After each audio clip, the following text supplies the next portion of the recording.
AFC South. And how things have changed in the last handful of weeks. We talked about, a month ago, what is going on with the Houston Texans? The Indianapolis Colts might be the best team in the AFC, and here we are post-Thanksgiving. Jacksonville's in first place. And it's not a fluke.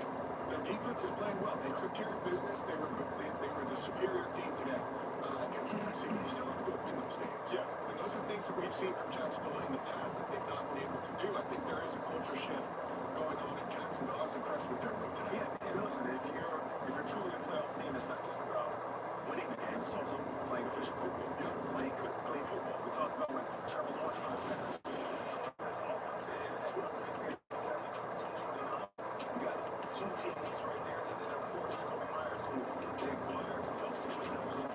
He got every ball that was thrown to him, and he also had a TD. So I could care less that it was up against the Titans. I'm more concerned about the quarterback playing well, him getting the victory, and then moving forward with confidence. And they just a few moments ago, it was out, and they didn't keep catching up with Trevor Lawrence. Jerry, you promised me this team was too mature to overlook anybody, and that you've set a new standard. What are you most proud of today? Just the way we came out and play. I think showing our maturity and just being able to come out and execute and take advantage of great teams. Our defense played great. Offensively, had some big scores early that just kind of controlled the game. But, honestly, last time we had club on offense, a lot of penalties, a lot of just getting behind the chains in the second half. So we would have loved to play well in the second half. But we came here to win the game. We won the game. Pretty happy about that. So not a something to clean up, but we'll celebrate the win quickly. Okay, we'll keep moving on to Indianapolis. You're both sitting at 8-4 right now. You currently have the division lead. As you look to that game, what's the biggest key this week? Yeah, obviously, good team in Indy that we're going to play. And, obviously, we're going to have a great week of preparation and just do what we do every week, prepare, we drink wine together, and be ready to go. I know they're a great team. I'm sure they're going to, do some things really well that we're going to look at and have a plan for, but we're a good team, too. So, we just got to, obviously, have a great week of preparation and be ready for it. How about just the feeling of being in this position in December right now? Feels good. It's right play. You put a lot of work in the offseason, training camp, to be in this position to be able to control your own destiny and to play these big, meaningful games in November, December, January. So I can't take any of it for granted. It took a lot of work to get here, and we still have a lot more work to do. Okay, Trevor, that's 7 in a row that you and I have put together. Next week, you're going to have to do the heavy lifting all by yourself. That's right. And I'm glad because I think we can just jinx it. So, next week maybe we can play the jinx off for a week. So, thank you. Best of luck. Thank you. Hats off to Trevor Lawrence. I think that one of the biggest acquisitions they've done has been Jacoby Myers. You kind of see him slowly kind of infiltrate that offense and kind of been a good addition to Brian Thomas coming back with ETN. Trevor Lawrence has been very, very solid for the first last couple of weeks. Again, getting comfortable over the middle, getting nice game. I think Jacoby Myers and Brian Thomas are going to come down with they are now firmly moved within this offense. Again, it's only Jacoby Myers, Travis Etienne, Brian Thomas below on the top, and Serge Strange at the end. Very nice design of the last game. They're playing good defense. They still have the Indianapolis Colts twice right now. Ahead of them the next week at home. They got a chance to take the string in this division. Yeah, a huge game, 1 o'clock next week on CBS, which is going to be awesome to watch. I think you're spot on, though, on the Jacoby Myers and his ability to catch the football over the middle of the field. It makes sense for a lot of reasons. Number one, Liam Cohen comes from a system in LA that they take advantage of gaps in zones in the middle of the field, and they ask their quarterback to be aggressive throwing the football over the middle. So I think it's a piece that Liam Cohen looked at in the first 5-6 weeks of the season and said, we do not have that threat that we need. Exactly, in order to be successful, and I think they were aggressive in going and get that. I give them credit. I give him, GM, front office, everybody credit for going and making that move. But then you see the effort, too. You showed it. Brian Thomas downfield, creating a play for his teammate and going, and when you see those kind of things this time of the year, you start to think, okay, they get it. They understand what the coaches are preaching to them. And real quickly, to your point that you mentioned pregame as well, too, he's talking about Liam Cohen seeing what they weren't getting before. You said these games at this point really reflect a game of chess. It's a game of chess. I think it's a game of understanding where you are. There's different ways of getting it done. And being able to be comfortable in your own skin and understand this is what we need to do. This is who we are. And get the pieces to fit that. Getting the players to buy into that. And so that's what you kind of said. I sense I'm very confident in Trevor Lawrence right now. Worse than I did a month ago. I think it's first half was one of the best halves of football that I've seen from him. And let me just say this. A month or so ago, I talked about quarterbacks playing themselves into a future contract with the team, and I brought his name up, and I was asking the question, who is Trevor Lawrence? Who is it going to be at the end of this season? He's not just a former player that's posing questions. It wasn't a shot at Trevor Lawrence. But when he's playing well, I will give him credit. And right now, he is hushing all of those critics up that are asking, is he our guy? And today, he was just that. And you weren't the only one asking that question, so it was legit indeed. All right, folks, coming up, game 2 of our doubleheader here today. Josh Allen and the Bills at the Steelers. Yeah, there's Josh Allen. They've lost 2 of their last 3. But Josh, he's 4-1 against Pittsburgh, so hoping to get that Bills offense back on track going against the Pittsburgh Steelers. And there's Aaron Rodgers, and you can see on that left wrist there is a brace. So he better brace for an attack. They're going to try to move him off his pivot, even though he's taking the ball out of his hand quickly. Yeah, Josh Allen sacked 8 times last week. I just don't rush him on that running game. That's James Cook, second leading rusher in National Football League, 8 touchdowns. Also, a threat coming out of the backfield as well. Kenneth Gainwell, he's listed as a running back. He's catching the ball. He's catching the ball just as much as DK Metcalf. 42 receptions this season. That's tied with DK. He's been effective for them out of the backfield. And Khalil Shakir, I believe this man is one of the best slots in the business. Whenever Josh Allen gets in trouble, he's looking for this guy over the middle of the field. And when you see him in motion pre-snap, most likely he is going to affect the play. Buffalo got both their starting tackles, backup tackles against this guy, TJ Watt, 7 sacks on the year. And right now, this guy can be a menace and disruptive into the backfield. And Joey Bosa on the other side, they're going to need to step up on this defensive line in the run game. This season, the Bills' defense ranks 31st in rush defense. Has 39 pressures on the season, but they have to stop the run against the Pittsburgh Steelers. And listen, with the addition of Brandon Cooks for the Buffalo Bills, they obviously want to ignite their passing game. So you know that Jalen Ramsey will have opportunities when the ball's in the air. He actually turns into a wide receiver when he's going up against other wideouts. Well, you know, you're going to see the Las Vegas Raiders going against LA Chargers. That's Geno Smith. He's got 41 sacks on the year, second highest in second to Cam Ward. Justin Herbert and the Chargers coming off the bye. The week before the bye, 35-6 loss to the Jacksonville Jaguars. They're looking to bounce back. Herbert 7-3 in his career against the Raiders. Herbert is very decisive with the ball in his hands, but if he holds on to it for too long, Max Crosby, yes, Mad Max, will be barreling down on him. He's not only athletic, but he has an engine that is second to none. And that is a hybrid player called Derwin James. He's around the line of scrimmage. He's disruptive, and he can be a game changer. That guy is Mr. Production.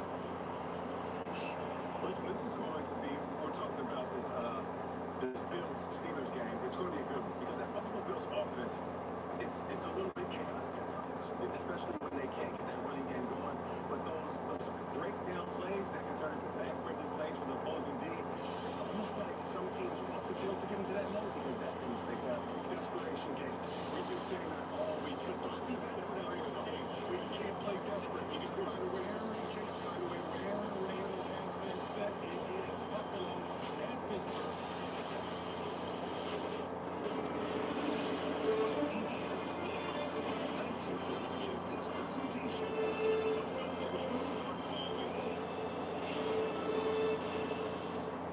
The college football regular season is over, as the conference championships will be next weekend, followed by the bowl games and the college football playoff. But the NFL regular season continues. It's week 13. The Pittsburgh Steelers are hosting the Buffalo Bills coming up next on CBS. So thanks for tuning in and listening to my NFL Bills Steelers live play watch long reactions live right here on YouTube. As always, I'm your host Encyclopedia Sports, Coy and Luke 96. Be sure to like, follow, and subscribe on social media. That'll be Facebook, Twitter, Instagram. Hit that red subscribe button, notification button next to below. Stay up to date. Once again, links in the description below. Thumbs up button, share hashtag NFL, hashtag Steelers, hashtag here we go. Chat questions and comments, super chat, super sticker, super like, super thanks. Always get appreciated as well, as this video is powered by Rogue Energy, HopeKThrifts, and Dead and Hungry. Their links are also in the description below, so be sure to go check them out. And then, as I normally say, be sure to also scan the QR code behind me, but audio only, hence the black screen. You can click the first top link in the description below. It's as good as the QR code, and hell, it might even be easier just to click the link rather than scan the QR code to begin with. But Hit hype if available on your YouTube screen as well. But yeah, Bills, Steelers, a pivotal AFC showdown here, 4:30, final day of November. Steelers at 6-5, returning home after they did the mess around a week ago against Chicago Bears, but from planes, trains, and automobiles, they made it back home to the Steel City, and now are hosting Josh Allen and the Buffalo Bills here today. Aaron Rodgers did not play in that game a week ago. He is returning after missing that game with the wrist injury suffered just prior to halftime 2 weeks ago in the last home game against Cincinnati Bengals. Bills -3, over-unders are around 45. But Pittsburgh 6-5 because of turnovers. When they get turnovers and score off of them, they're winning a lot of football games. But when they're turning it over, they're flat out losing. There's no ifs, ands, or buts about it. There's no in between whatsoever. It's either going one way or the other for them. Hopefully, they can just find a way to win here today. It is a must-win game, as they all are, but in the AFC, obviously Pittsburgh's in the AFC North, Buffalo's in the East.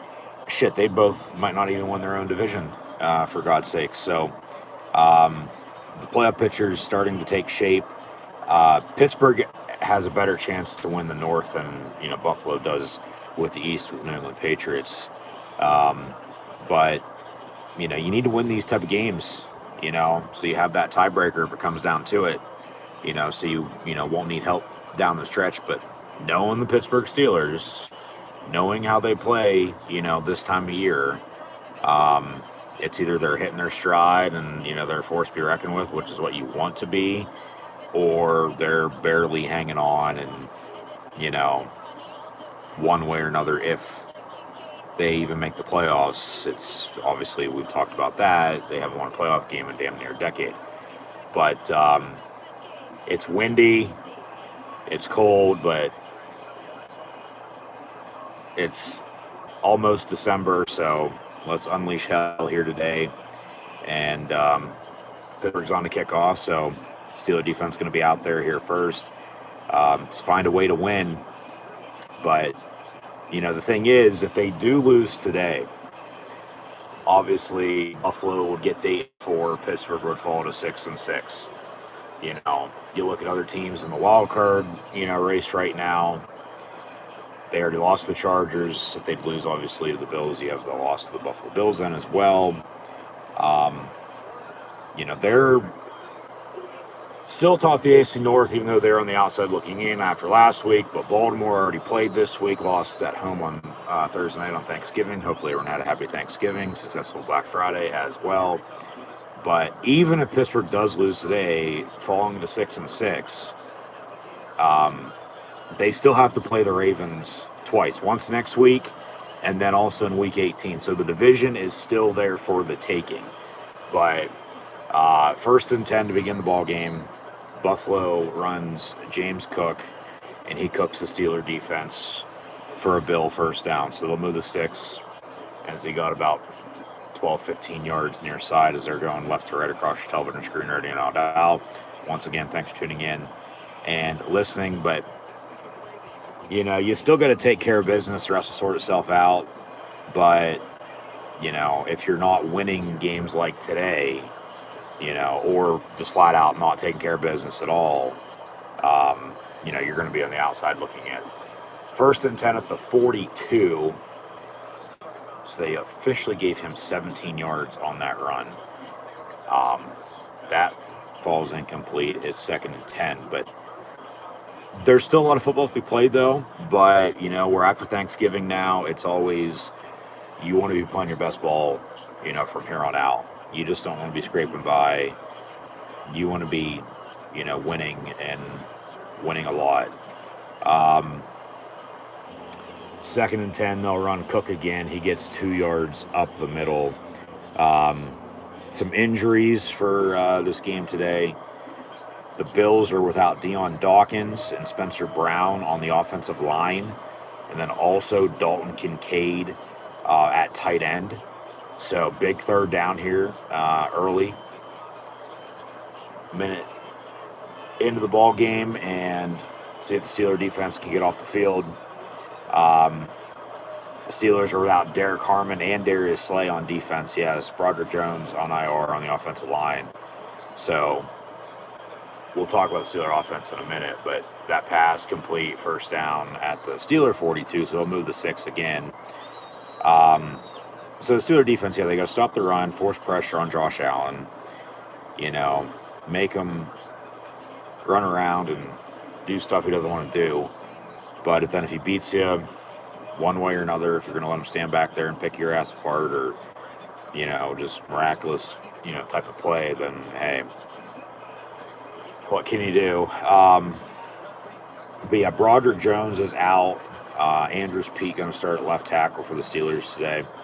Like I said, Derek Harmon, Darius Slay out as well on the Steeler defense, as Yaya Black going to be playing some more on the defensive line. He actually makes that tackle there with T.J. Watt. And then Asante Samuel Jr., who they signed to the practice squad recently, elevated him to play today, so he'll see some action in the secondary with Slay out. And like I said, Deion Dawkins, Spencer Brown out on the Bill offense line, and they're also without Dalton Kincaid at tight end. So, you got to bring pressure. You got to stop the run and bring pressure. And then we got a penalty on the play, with 12:18 to play in this first quarter. It's going to be a false start on the Buffalo Bill offense, and they'll replay it down. But, should be a good one. When these two teams, play, it normally is. Pittsburgh does lead the all-time series against the Buffalo Bills 17-13, but Pittsburgh hasn't defeated the Buffalo Bills since 2021 in the season opener, after they met the previous 2 years, mid-December on Sunday Night Football. But even since then, in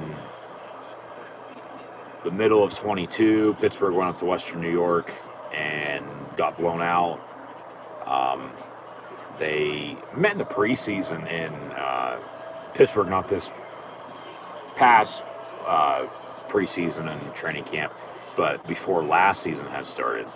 But this is actually the first time the Bills have been playing in Pittsburgh in quite a while. The last 4 meetings have been in upstate Western New York in Orchard Park. But 3rd and 10 here for the Bills from the 42, but it doesn't matter where this game is being played at.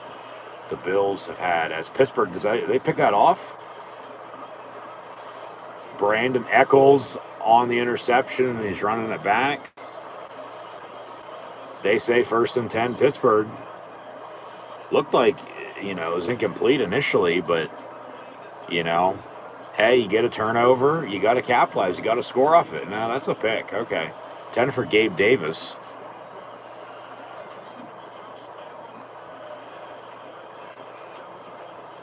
Yeah, that's an interception. That's Steeler ball, 1st and 10.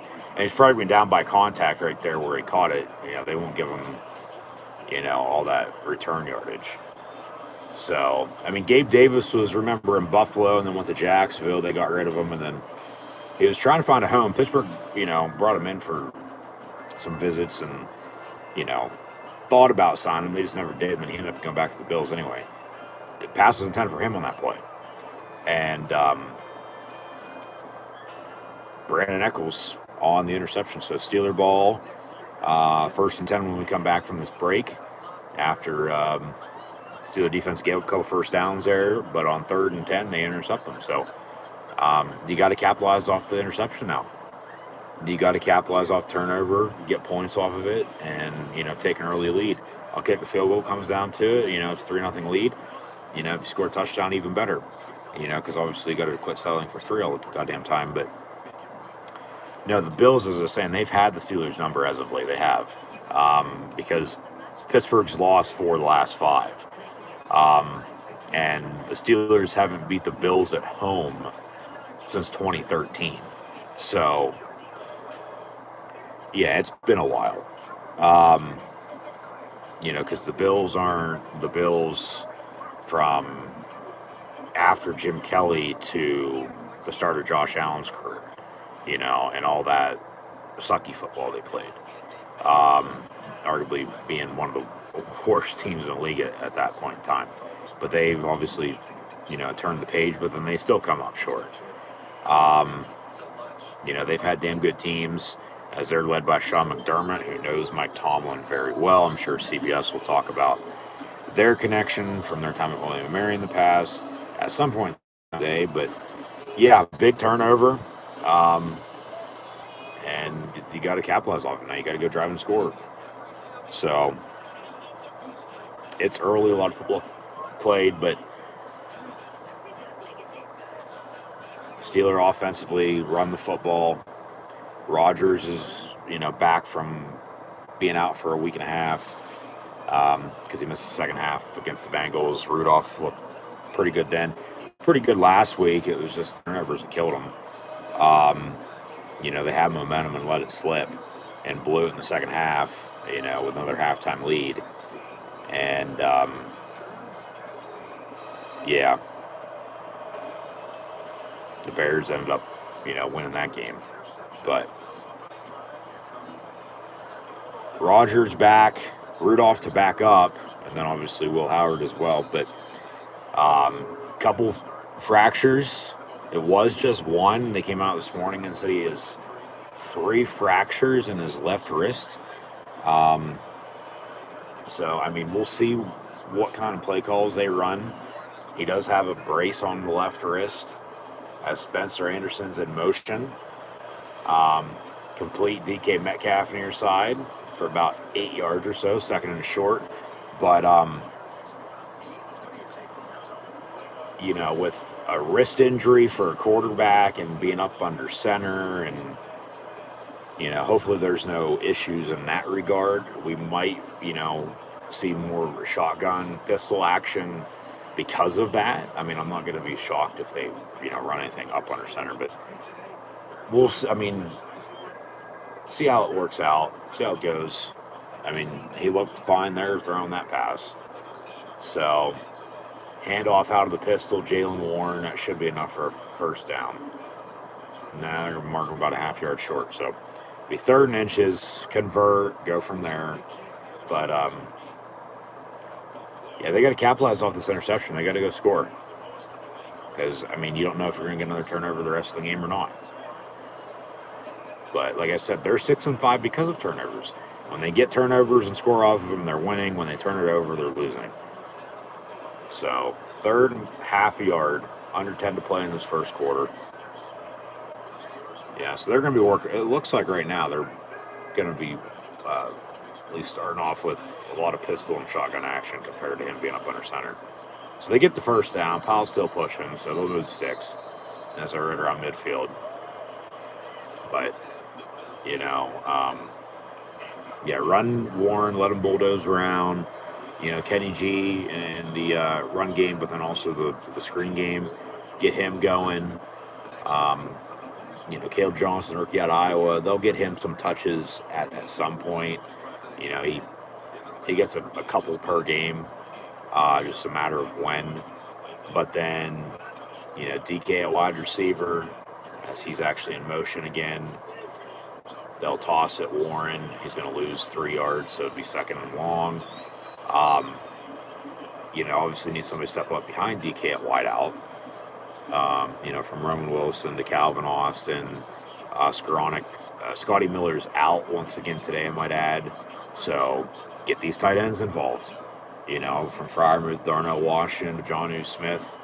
Obviously they still have Connor Hayward as well, Cam's little brother, but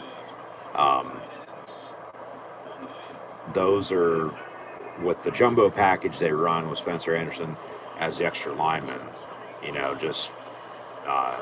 to block for the most part. I think he caught a pass in one game, but a couple yards on the screen there would be 3rd and 10. So they get that loss back, but it's still 3rd and long. So 3rd and 10 here, but that's just the way it is with the tight ends, that order of, even though it's not much, it's either Freiermuth or Washington getting the most touches. Should be more, but is what it is. Calvin Austin in motion, and then it's, Jonnu Smith, who they got with Jalen Ramsey from Miami for Minka. But 3rd and 10, and Rodgers pass, high, incomplete, 10 for Calvin Austin. And they wanted a flag, but they're not going to get it, so they're not going to be able to capitalize off this turnover now, and the Steelers are going to have to punt. 7:39 to play in the first, so the Bills can get the ball back, and it's going to be a field position game here. That's probably a good no call with it. I mean, the defender never turned around, though, so, I mean, normally they're throwing the flag on that every time, because when they play the receiver and not the ball, it's a penalty, but if you play the ball, it's all fair game. Waitman on to kick, as he punts, and it's fair caught at the 18. So, 1st and 10 for Buffalo when we come back, and here we go, Steelers, here we go, but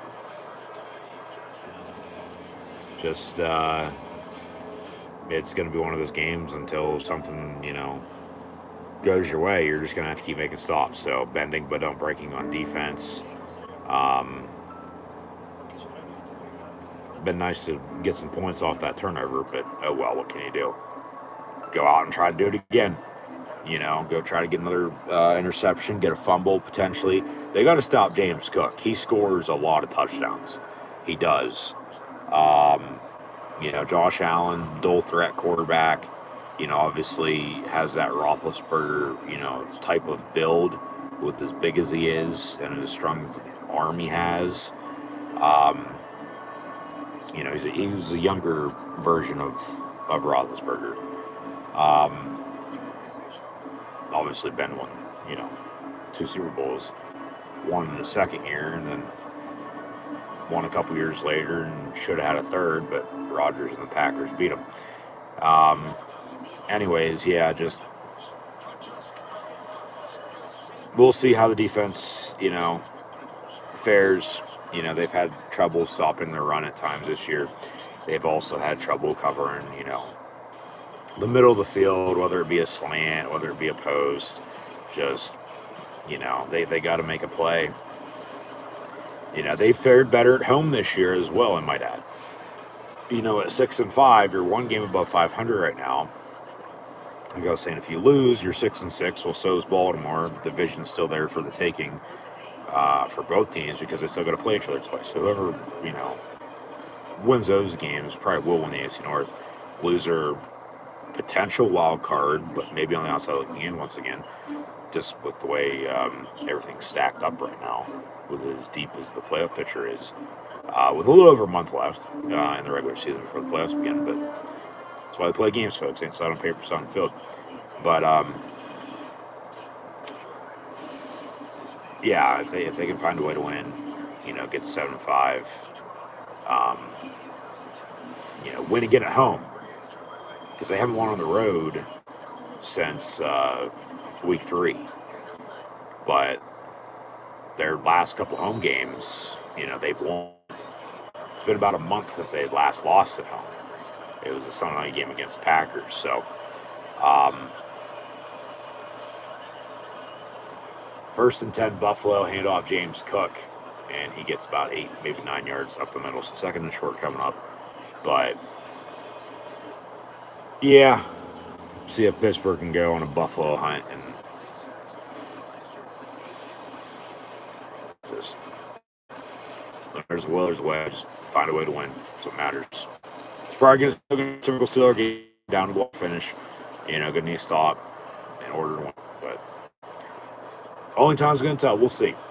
Thanks for tuning in and listening. Be sure to like, follow, subscribe, social links, description below. 2nd and 2. And Josh Allen hands off James Cook once again, Dalvin's younger brother. As Dalvin played at Florida State and with the Vikings. Cook from Georgia, upstate Western New York, he gets the first down, and now he's going to come out for a play. I don't know if he's hurt or something's wrong with his helmet or what the case is, but he's a good back. He is. Yeah, there's an issue with his helmet, it looks like. Yeah. But 1st and 10 Buffalo now from the 31. Allen will hand off.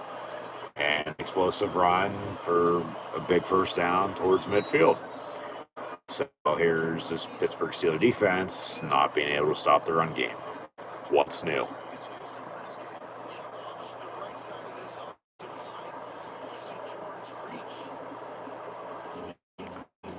Jalen Ramsey was the one to wrap him up.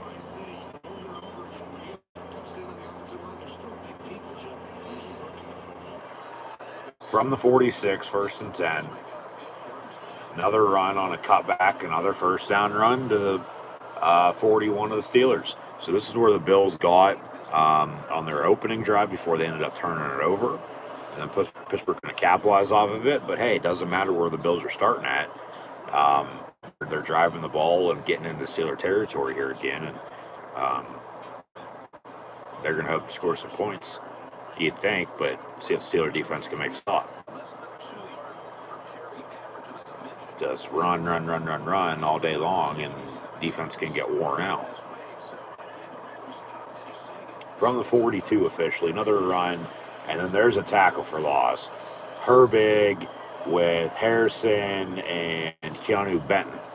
They wrap him up, and it'll be a loss of a couple, 2nd and long.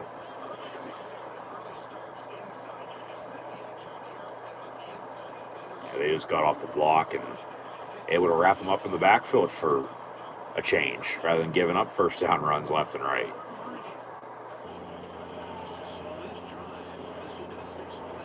So from the 45, 2nd and 12 for the Bills. That's a false start. Back them up some more. 2nd and 17. And that's also the second false start of the game so far for the Bills as well. So, I mean, they're used to playing in front of their fans. Well, now, say hello to Steeler Nation.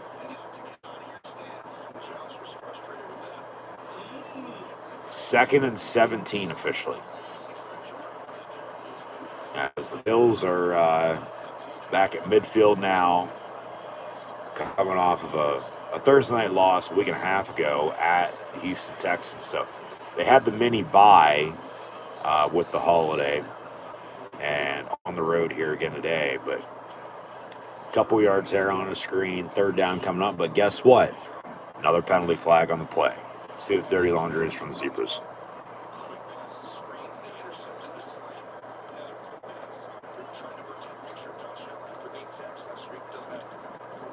Personal foul on the defense. Personal foul face mask on the defense. Actually, now they pick it up. Okay, why the hell would you announce a personal foul face mask? Just end up picking it up 3 seconds later. So that's a 15-yard penalty. That's now not a 15-yard penalty. And, yeah, they called it on Kyle Duggar, but there's nothing there. They picked it up as a clean tackle, and now it's 3rd and 10 rather than an automatic first down. So we'll see if the Steeler defense can get off the field here. Maybe get another turnover, but 3rd and 10, 42. And this is as close as Buffalo got on their last drive. Here we go again on 3rd and 10. Remember, it was intercepted.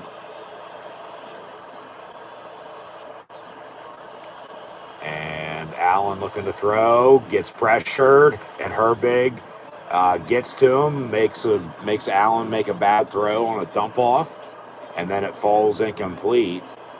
So 4th and 10, and they'll punt. Steelers will get the ball back. So the defense is doing their part right now. They're doing their job. If only the offense could, get a drive going and go score some damn points. 4th and 10. Bills offense actually going to go for it. 4th and 10 from the 42, and they're going to go for it. Play clock, no. They ain't snapping that. That's to delay a game. Going to get their punter some more room to pin them deep. Fast-paced first quarter, I might add, as well. 3:27 to play in this first quarter. So the Bills, 2 drives. They get to around the 40-yard line of the Steelers, but then they throw the interception. Steelers can't do anything off of it. Bills drive again, get to around the 40-yard line once again, and now they have to, punt. So they take the delay game. It's 4th and 15. And we'll see how special teams is going to play in today's game with the wind the way it is. So the Bills will punt, just as the Steelers did on the opening drive, and it's going to roll, bounce into the end zone for back, and be 1st and 10 Pittsburgh from the 20-yard line when we come back. Once again, thanks for tuning in and listening to my NFL Buffalo Bills, Pittsburgh Steelers, live play, watch longer actions live right here on YouTube. Be sure to like, follow, subscribe on social media. Links in the description below. Thumbs up button, share, chat questions, comments, super chat, stickers, super likes, super thanks. Always greatly appreciated. Go check out Rogue Energy, HopeKThrifts, and Hungry. Click the first top link in the description below, and then hit hype if available. We'll get back to it in a minute as about the NFL trying to make us believe that with Uber Eats, football is meant to make us hungry, and it's all about food. But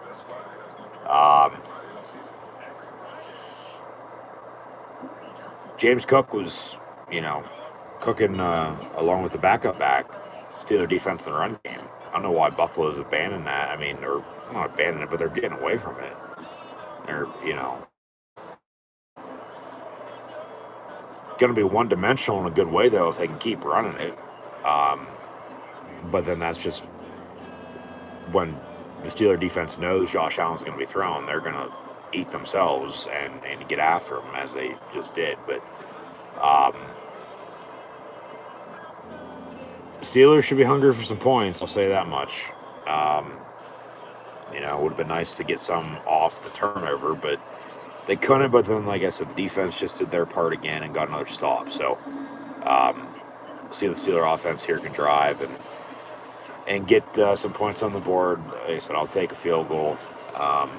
Touchdowns even better. But remember, Pittsburgh kicked off to begin this game, so they'll get the ball back to begin the second half. And we'll see what happens, but must-win game. Just not for the Steelers, for Bills too, but as a Steeler fan, it's a must-win game for the black and gold.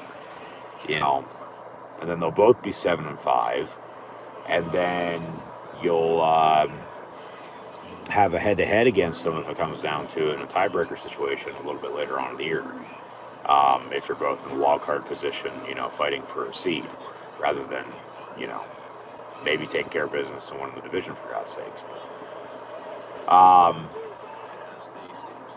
we'll see here what happens. But come back from break, and it'll be 1st and 10 for the Steelers.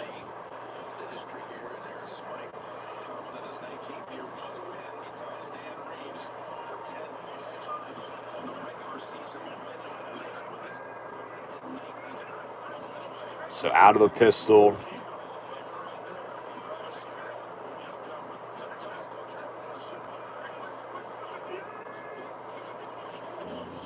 They pitch it to Kenneth Gainwell, and 2 yards for Kenny G. It'll be 2nd and 8, but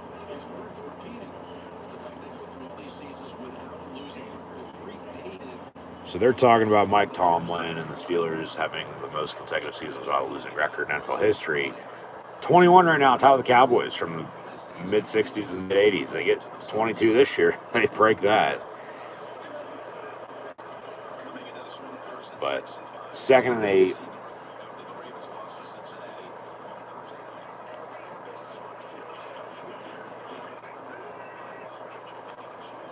And hand off Jalen Warren, and he gets 2, maybe 3 yards up the middle. So another third down and medium, third and manageable, but can they convert? That's the thing. Can they get a first down?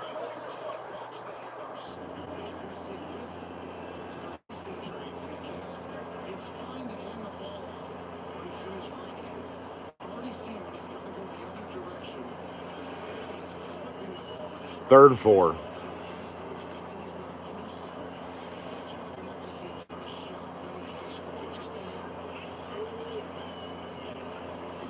Out of an empty set, 5 wide. Play clock winding down, they'll get it off. Rodgers going to go deep far side, a little too much for Roman Wilson. It's incomplete, 4th down, they'll have to punt again. So, it's where both offenses are because of how good the defenses are playing.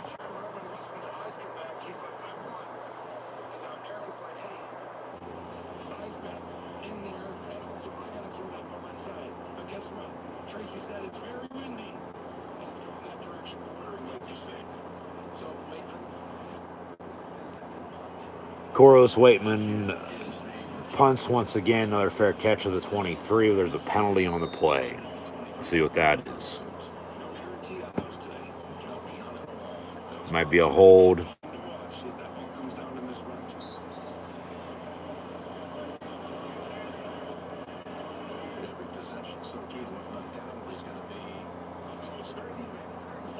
Yep, holding on the Bills' return. 10 yards from the end of the run, which is a fair catch. It'll be, 1st and 10 Buffalo when we come back because they're going to take another commercial break. But yeah, it is a field position game until something gets going. So, minute 41 to go in the first. We're tied at 0 as both offenses have had the ball twice, and both times the respective defenses have made stops. Steelers with an interception, no points off of it though, and then 3 punts. So 0 apiece, and we'll get back to it. Thanks once again for tuning in and listening. Be sure to like, follow, subscribe to social media. Links in the description below.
Come on, defense.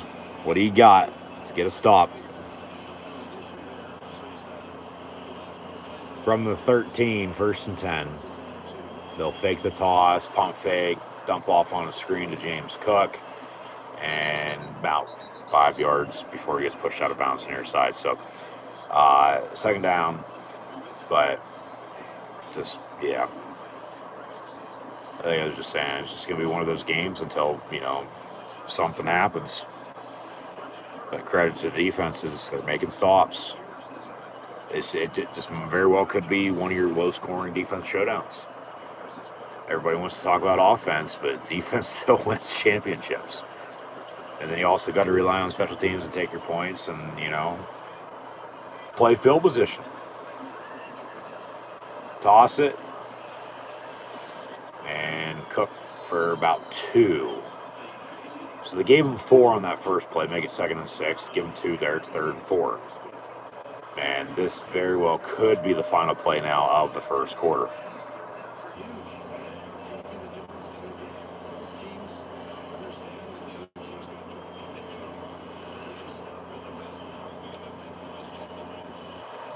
Come on, defense.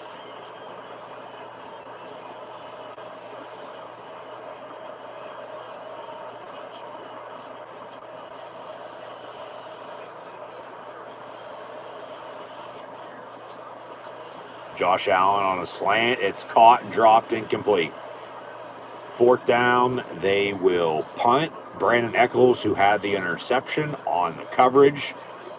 So Steelers can get the ball back here. Maybe with some decent starting field position. Depends on the punt.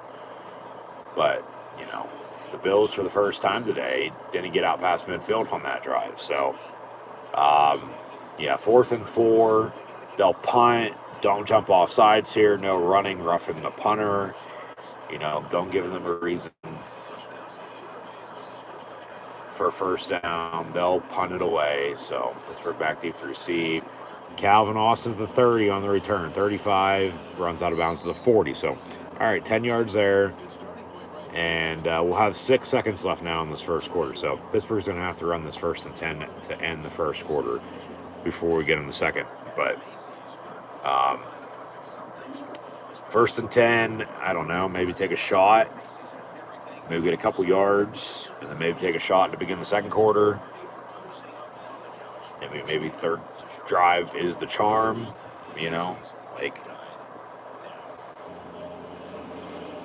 got to get something going on offense. Starts up front. You got to be able to block to run, block to protect.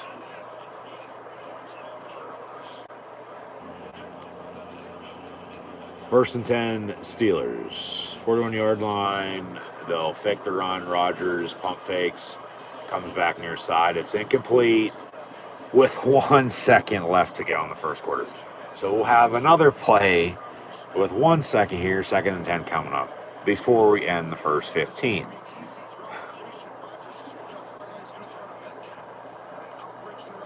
It got tipped at the line. I don't know who the hell he was throwing it to.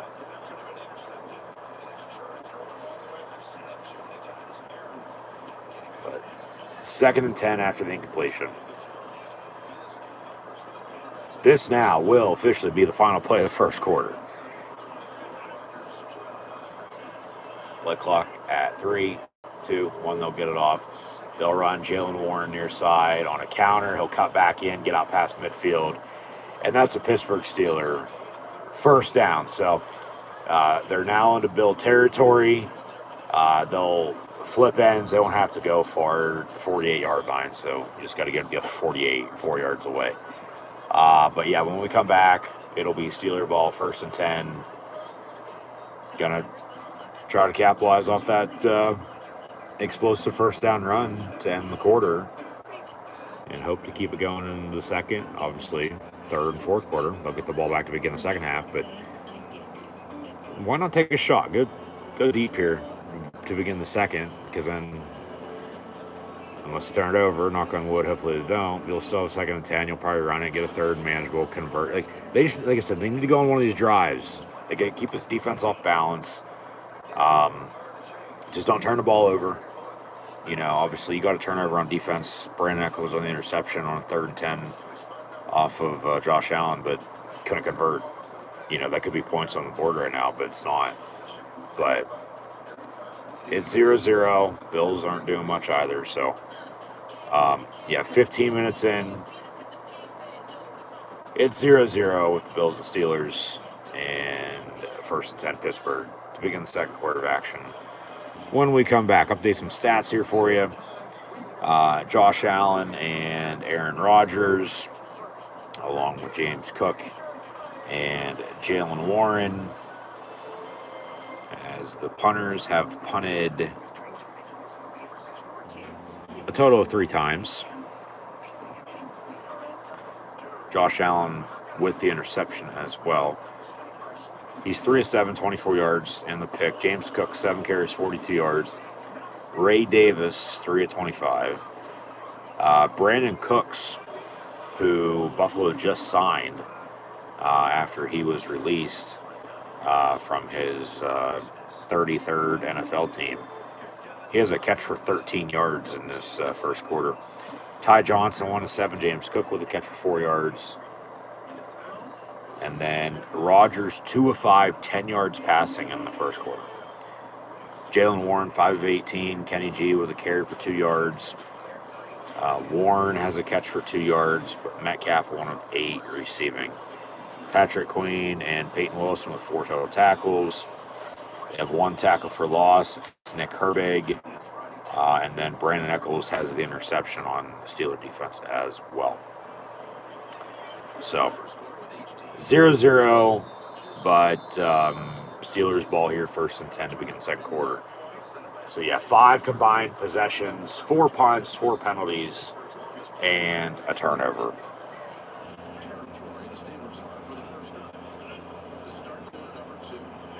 The 47-yard line officially, first and 10 for Pittsburgh. Freiermuth in motion.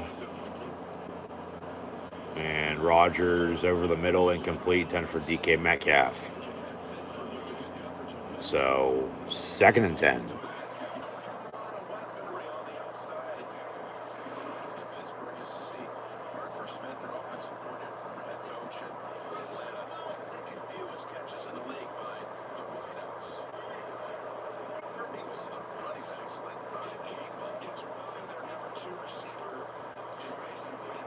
Second and 10.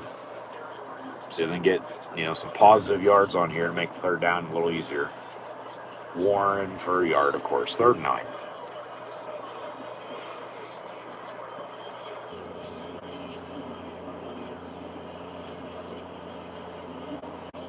Can they get a first down? Can they come close to getting a first down and then maybe kick a long field goal?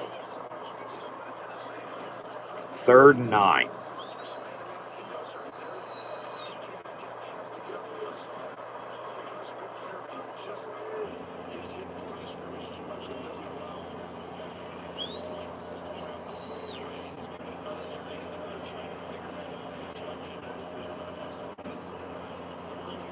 Empty set, and Rodgers gonna step up, avoid a sack, roll out now, and then points, and it's incomplete. 10 for Calvin Austin at the 32-yard line. Incomplete. 4th down, they're gonna have to punt. So they can't even get 6, 7, 8 yards and come close to pick up a first down to, like I said, maybe kick a long field goal then. With the Wizard of Boz, Wicked 2 just came out, but Boswell is a serial killer. So, yeah. Either way, not happening. They're going to punt again because the pass is incomplete because they didn't get anything. It's incomplete, 4th and 9. Waitman on to kick. And boom, this punt away again. And it's going to bounce and be down to the 20. So, 1st and 10 Bills from there. 13:52 to go in the half. Both teams still have all 3 timeouts and the 2-minute warning coming up. Pittsburgh going to get the ball back to begin the second half. But, yeah, 0-0. It's just defense right now. My sister, dog walker, my best friend, my college roommate, pretty much everyone. Well, we don't have something for everyone, but we do have something for your someones. Like someone who takes the best coffee shop to be their kitchen. Or someone who deserves cashmere that's as warm as they are. Those colors. And someone who makes time for you. Maybe Carol is something. Oh, it's nothing. Here we have maps.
from the 20, 1st and 10.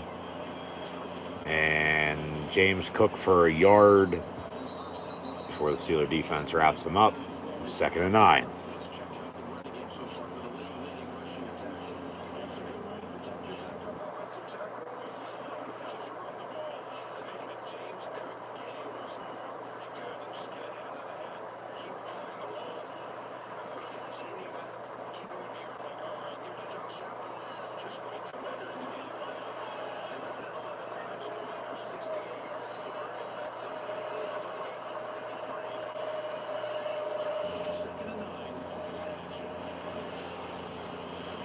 James Cook open over the middle.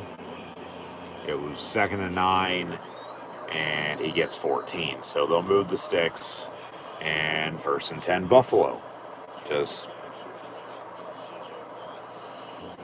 defense got to make a stop. I mean, plain and simple. We've done a good job thus far for the most part, but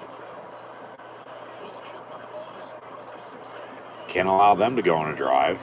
As much as you want to, offensively yourself, you can't allow them to do anything. But, I mean, they're allowed to as long as they execute. So that's why you got to make stops, why you got to make plays. Josh Allen keeps it for himself, runs out of bounds near side. They'll give him officially 7 yards on that, a 2nd and 3.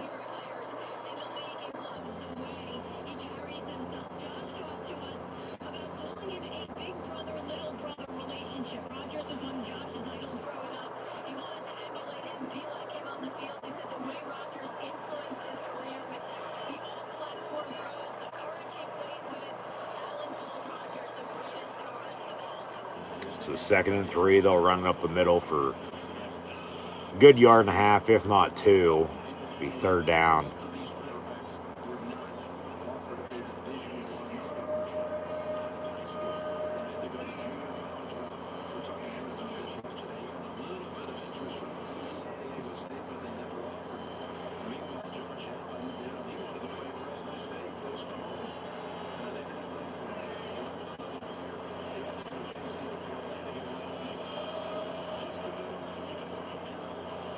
Third and 2, they'll run it again, and yeah, it's a 1st down. Okay.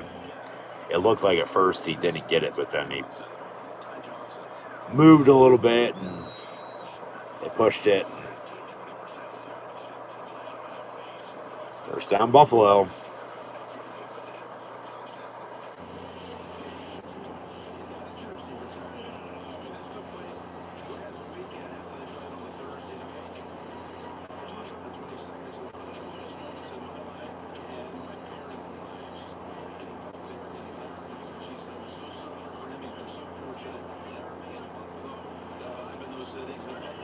First and 10 Bills.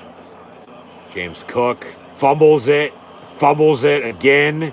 Pittsburgh has it. Steeler ball, 1st and 10. Ball at the 38-yard line. Patrick Queen comes up with it. 1st and 10. Steelers with 10:32 to go in the first half. They definitely got to convert off of this turnover now. Get some points before halftime. Yeah, Herbig hit him first. The ball just, as he kept running, fell out. And then he fell on it, but fumbled it again. And then Pittsburgh's there to recover. And they said Steeler ball right away. Clear-cut recovery. So the Bills turn it over again. Ball 39 officially, 1st and 10 Steelers. But they got to score off of this now and get points on the board. Take an early 3-7-0 lead because of the turnover. DK Metcalf on the reception, the 25, 1st and 10. Keep it going. Get this run game going now, too. They got to score off of it. Got to score off the turnover.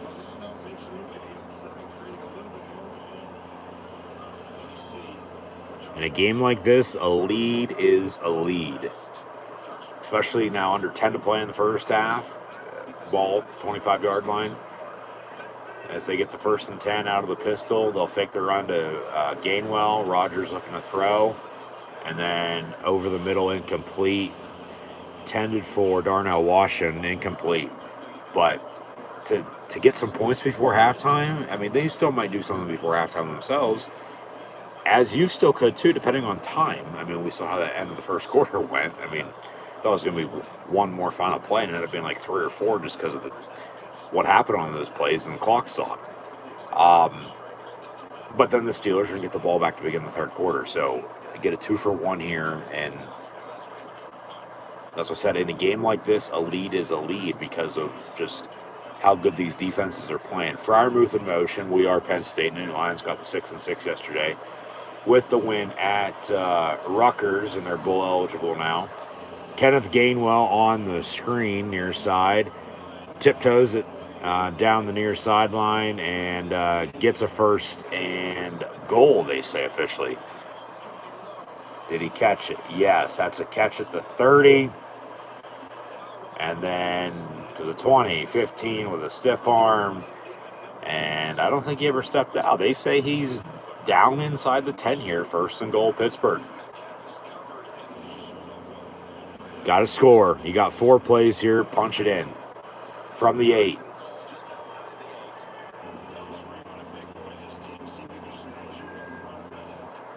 Out of the pistol. And another screen. Jalen Warren to the 2, maybe the 1. We'll see where they spot it. But it'll be 2nd and goal, Pittsburgh.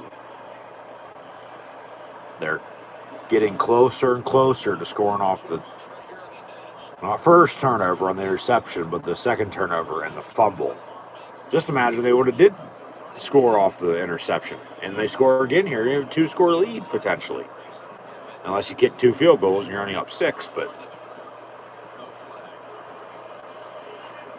be 2nd and goal, Pittsburgh from the 1.5-yard line. Come on, boys. Punch it in. Let's go. And they'll run a fade. No. Rodgers pump faked, waited. They brought pressure, almost sacked him, and then he dumped it off on a screen, and it fell incomplete. So 3rd and goal. There's no reason to be getting tricky and special. Just run the goddamn ball.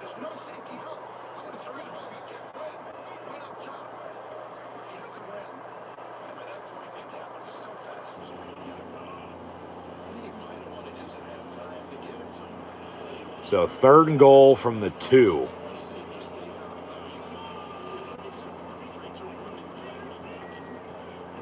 And they'll run up the middle. Jalen Warren bulldozes for a Pittsburgh Steeler touchdown. And they score off the fumble, and they lead 6-0, extra point to come. And here we go, Steelers. Here we go.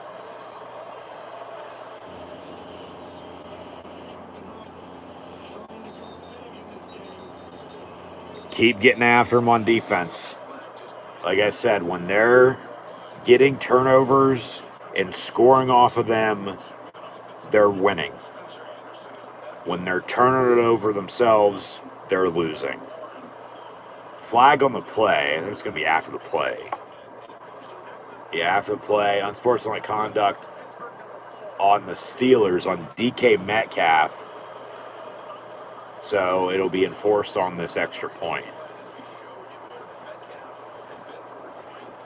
But Spencer Anderson went in motion. And good block. Warren hit the hole and walks in. Touchdown, Steelers.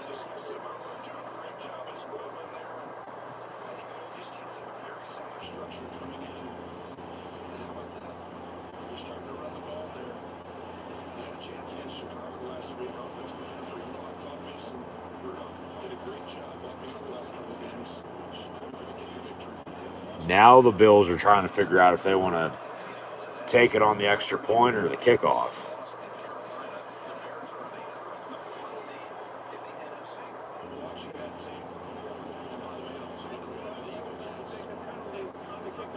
So now the Bills are going to take it on the kickoff.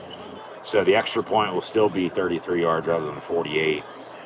And then Pittsburgh's going to have to kick off from, the 20-yard line. So then field position. Buffalo might get some decent starting field position on their next offensive drive. We'll see. But Boswell on now for the extra point. Give the Steelers a 7-0 lead. And he does with 8:09 to play in this first half. The Steelers lead the Bills by a touchdown. A turnover and points off of it. Pittsburgh with the lead. Here we go, Steelers. Here we go. A Jalen Warren rushing touchdown. Gives them the 7-0 lead. What did Jim Nance just say? Rewind this real quick. With the Steelers and turnovers and points off of turnovers.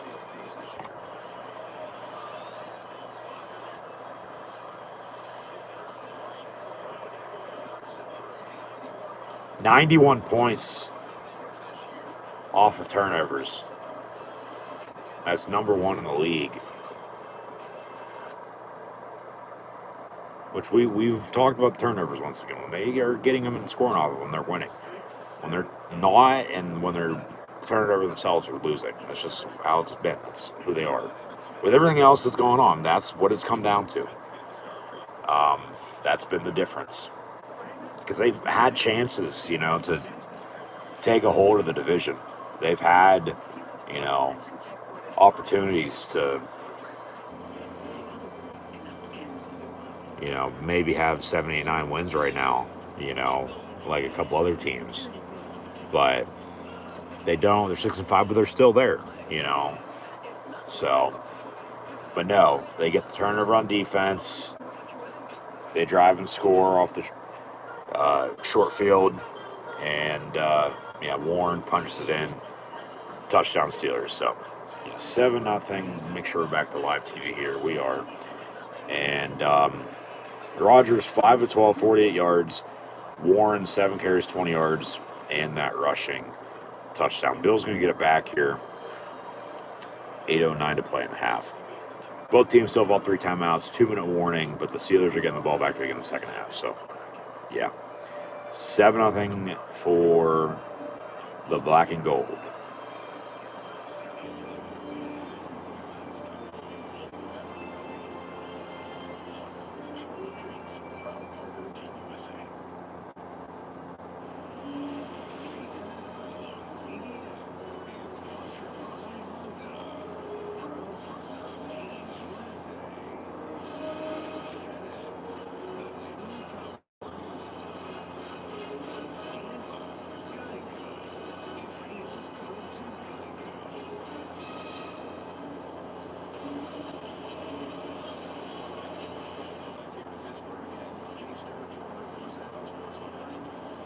So, the Steelers are going to kick off now from the 20 because of that unsportsmanlike foul after the touchdown. Bills initially were going to take it on the extra point, but they decided to take it on the kickoff. But Boswell still might kick this thing deep. It'll be fielded at the 15 and returned to the 31. So,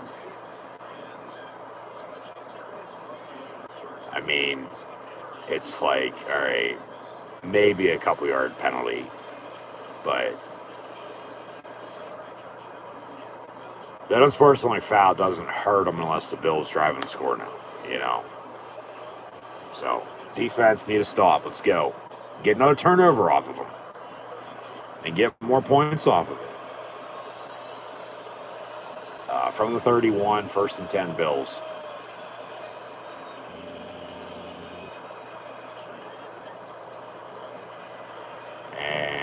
James Cook up the middle. He gets 15 yards and a first down. He's going to have 100 yards there before too long.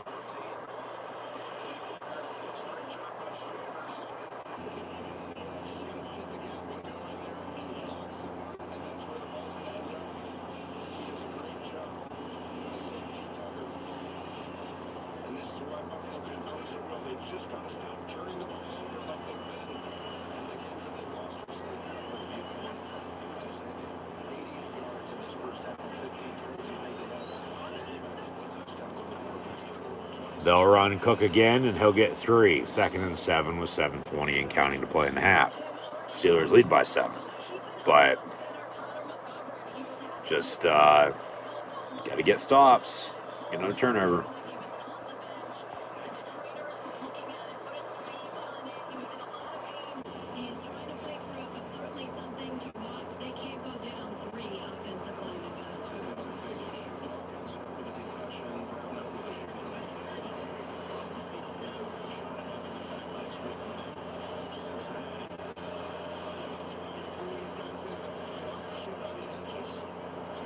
Second and 7, and down go. Oh, no. Kyle Duggar with the big hit, but they almost had Josh Allen wrapped up for the sack. He escaped it and then gets 4 yards up the middle. Here's the replay. Yeah, Herbig almost had him, but then he escaped. And then he had Duggar. Queen was there as well. So, what, 3rd and 3, 3rd and 4.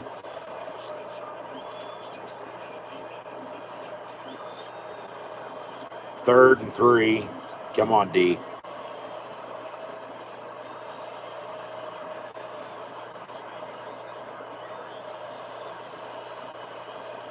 Buffalo will run it. Josh Allen on the quarterback keeper, and he'll get 4 yards and a Bill first down. They'll move the 6. And now some pushing and shoving. It's been getting chippy a lot lately with Steeler games.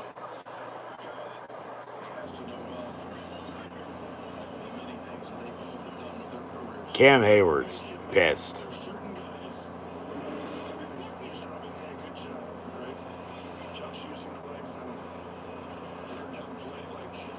As Cam Hayward actually tackled Josh Allen on that play.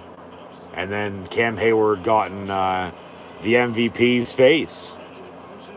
So Josh Allen probably said something to him. But Josh Allen winning the MVP. Cam Hayward's a Walter Payton NFL Man of the Year. So I think that has more room, more of an argument. Because the thing is with Josh Allen, he tries to do too much. And that's what gets him in trouble. That's what gets the Bills in trouble.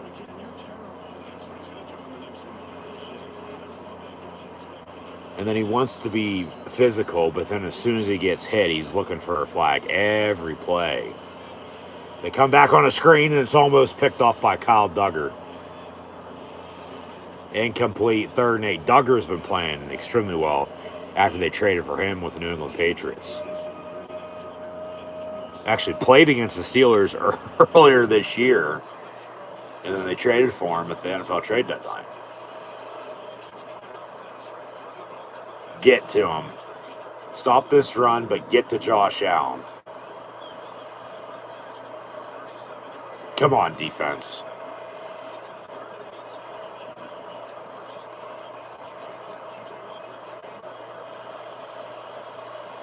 And a quick pass caught.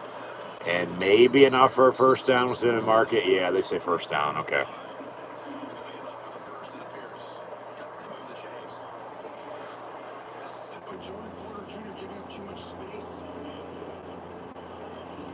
Yeah, that's a first down.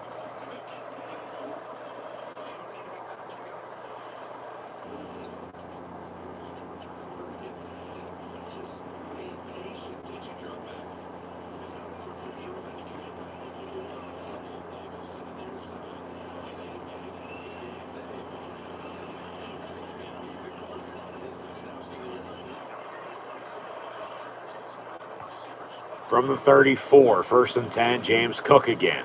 And then Joey Porter on the open field tackle. It'll be 2nd and about 4.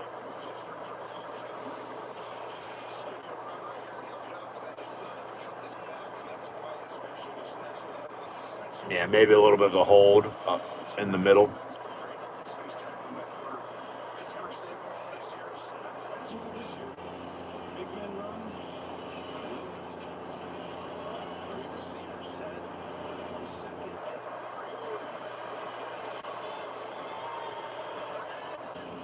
Second and a long 3, and TJ Watt almost gets to Josh Allen. He escapes that, slides, And the ball came out. Buffalo has it. More pushing and shoving because the Bills wanted a late hit, but ain't going to get it. There's no flags on the play.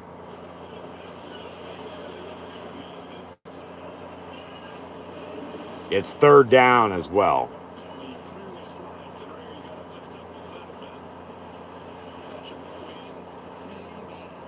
Yeah, that's a good no call. And he was down before the ball came out anyway, so no fumble. Bills recover. But because he slid, it's going to be third and about a yard. Come on, defense. It's third down. Let's go.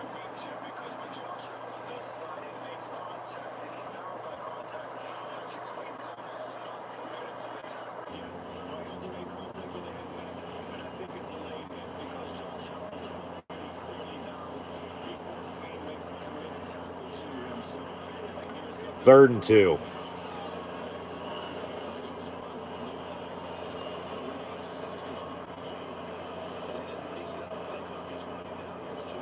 And another quarterback keeper, and he gets the first down again. Signals first down.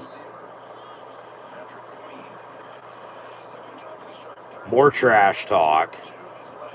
And the Steelers down injured. Yeah, they're jawing back and forth.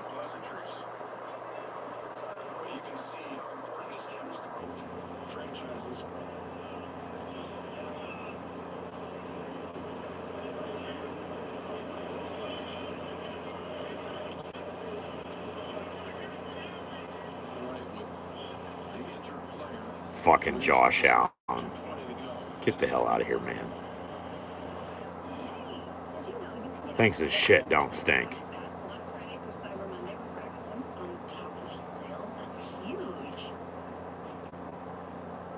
Pretty sure it's first down, Buffalo, if I'm not mistaken.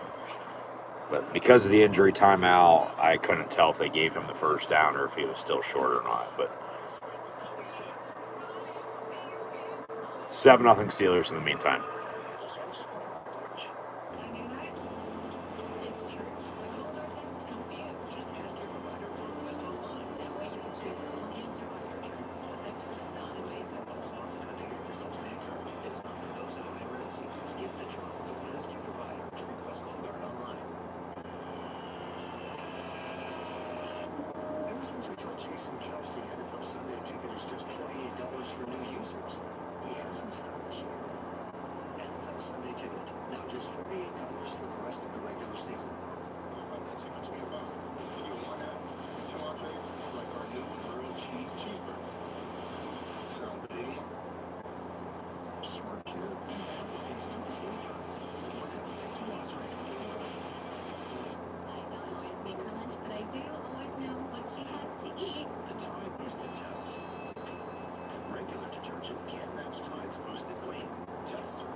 So we come back from an injury timeout, and then they wind the clock, and then we still don't run a play because we've hit the 2-minute warning. So it's 1st and 10 Buffalo. Steelers lead 7-0. But we'll get back to the action here in a minute. Both teams still have all 3 timeouts, I might add, as well. Steelers still going to get the ball back to begin the second half. So, see if they can get a stop here before halftime.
Two-minute warning. It's 1st and 10 for the Bills.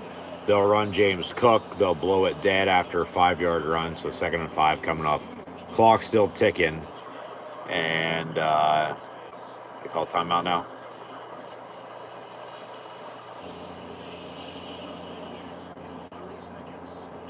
Yeah, they'll take a quick 30-second split screen commercial. Because somebody called a timeout, I don't know who, but it's 2nd and 5 for Buffalo. Steelers lead 7-0, a minute 48 now to play in the first half.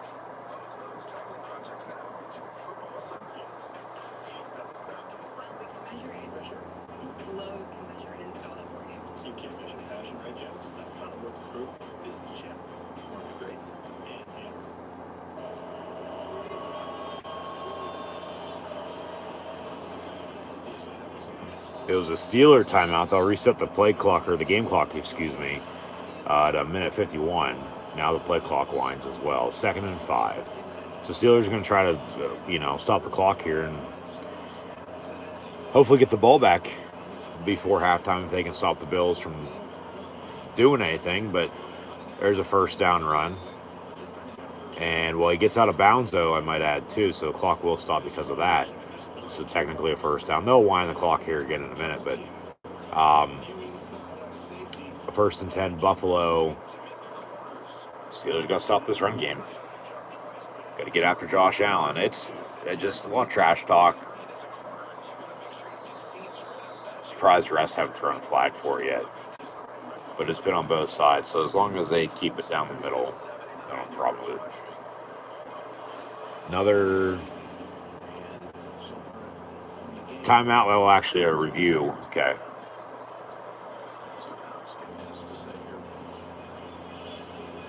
I think they're expediting this review. What they're reviewing, I don't know. But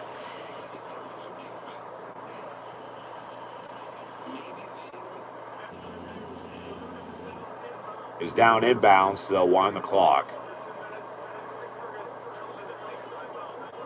So now the Steelers are taking a timeout. They're second. Yeah, because the clock's going to wind because he was inbounds.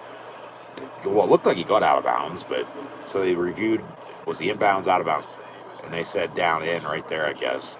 Maybe, I don't know. Still out of bounds anyway. But Steelers call another timeout, stop the clock. So they're still going to try to stop the Bills here and stop the clock as much as they can to still get the ball back. Now, hopefully you're not giving up anything in the meantime, whether that's a field goal, let alone a touchdown. But the Bills are at the 12-yard line with a 1st and 10. So, come on, defense. Where you at? Let's go.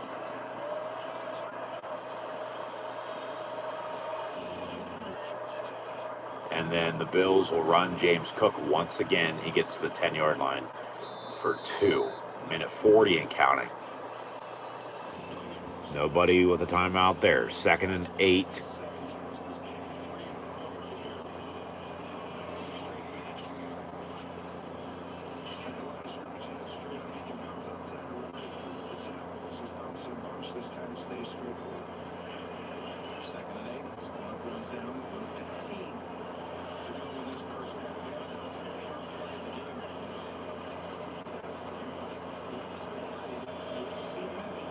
Second and 8 from the 10 in the flat. It's incomplete, intended for the tight end and Dawson Knox, as Dalton Kincaid, also a tight end, is out today for the Buffalo Bills. So another 3rd down, just a bad pass by Josh Allen. That's all that was.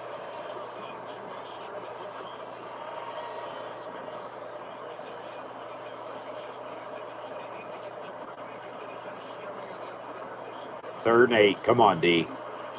Force a kick. Don't be giving up a touchdown here. Force a kick. Get the ball back with, about a minute left. Whether you have that 3rd and final timeout or not, that's still to be decided. Slant caught Gabe Davis. No first down. They wrap him up with a 5, so it'll be 4th down. From there, timeout. Call that timeout now. Yes, call that timeout. Let him kick it. The Bills, could go for it, and then the Steelers, if they make a stop, would have to go the distance with no timeouts, to do something before halftime. James Pierre is down injured for the Steelers on that tackle, I might add. But then, the Bills could still also go for it and then, score a touchdown. So, he might take the points, he might not, we'll see. But at least they held for the time being, forcing a kick. And the Steelers were going to be calling their 3rd and final timeout there anyway. 55 seconds. And all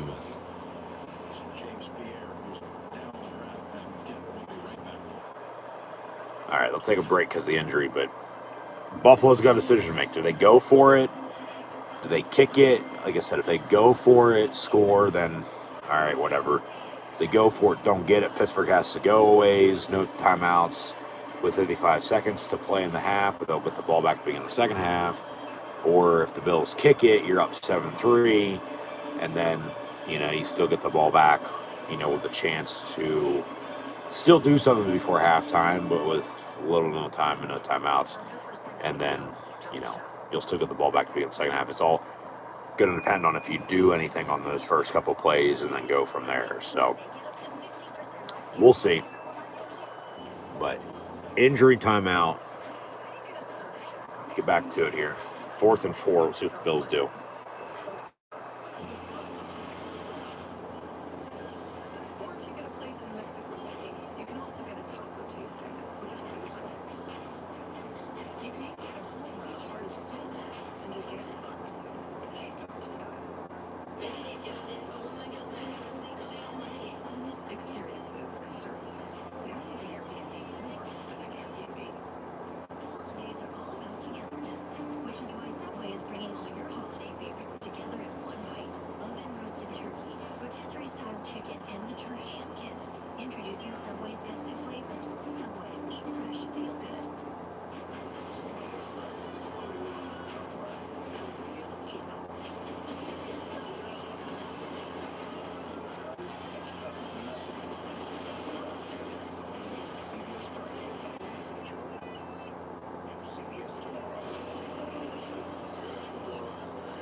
4th and 3 officially, they say now, not 4th and 4. And the Bills are going to go for it.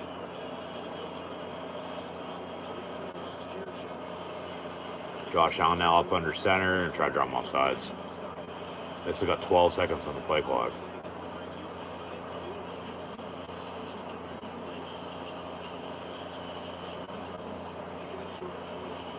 And they're going to call a timeout, delay a game. But Pittsburgh will not jump off sides. Here we go. So the Bills call their first timeout. So, I mean, they could still end up going for it here. You know, they could obviously still kick it, though, too. We'll see here.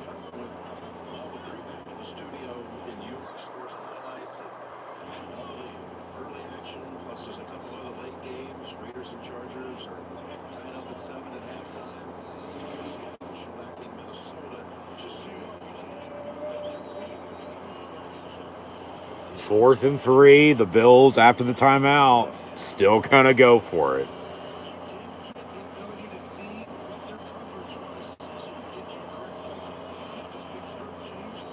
Come on, defense.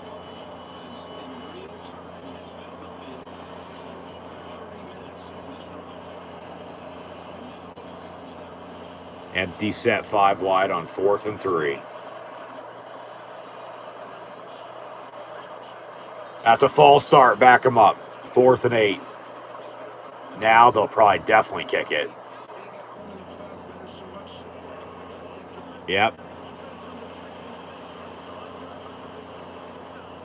So now they will kick it.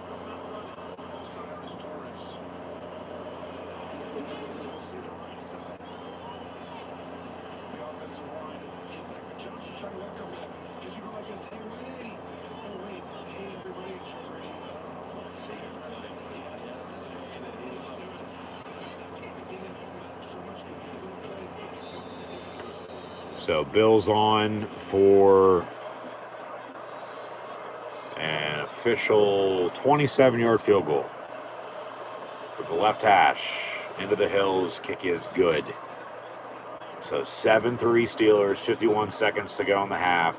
Pittsburgh's still going to get the ball back here.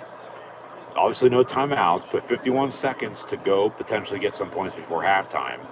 So get the hell out of bounds. Get up and clock it, spike it, do what you got to do. But then they're also getting the ball back to begin the second half. You know, and get a 2-for-1 and double dip on this and extend your lead. You know, if it's a field goal and a field goal, that's another 6 points. Guess what, though? You'll then have a 2-score, 10-point lead. You know, if it's a field goal and a touchdown, you're still going to be up 2 scores then at 17-3 potentially mid-third quarter. If you can score 2 touchdowns, it's a 3-score, 18-point game then at 21-3, you know, mid-third quarter. So Pittsburgh has a chance right now to potentially do some damage. But if they had a timeout or two with 51 seconds, it'd be better. But, I mean, they don't because they had to call them and at least give themselves a chance to get the ball back, you know, so at least you have the time. But like I said, 51 seconds, no timeouts, got to get out of bounds, clock it, but go get some points here before halftime and then score again early third quarter. You got to take control of this game. And the Steelers return the kick to the 25-yard line. So now 46 seconds. But from the 25 to midfield, that's 25 yards. Another, 15 is 40 yards. If you'd be able to get to the 35-yard line to kick a long 53-yard field goal. Meantime, there's a flag on the play, so let's hold that thought. After the play, personal foul on the Steelers. It'll be half the distance. So back at the 12.5-yard line now. They will have a 1st and 10, and yeah, we'll see. They probably won't do anything, but you just never know. It'd be nice if it go score. But then, hey, at least they'll have a halftime lead again. unless something crazy happens here. And you go back a couple weeks, they've had halftime leads. It's just a matter of fact if they've blown it or not in the second half. So, 1st and 10, Pittsburgh here. Quick bubble screen complete. Jonnu Smith. And he gets to the 19. Gotta go. Let's go. Hurry up. 37, 36, 35. 2nd and 4. Snap the ball. They're still getting lined up. Just wasted fucking 10 seconds. Now 25 seconds. Snap the ball. They run a draw. Get the first down. Kenneth Gainwell, you got to clock this. You got to get up there and spike it. Clock the damn ball. Now 10 seconds. And they're not going to do anything.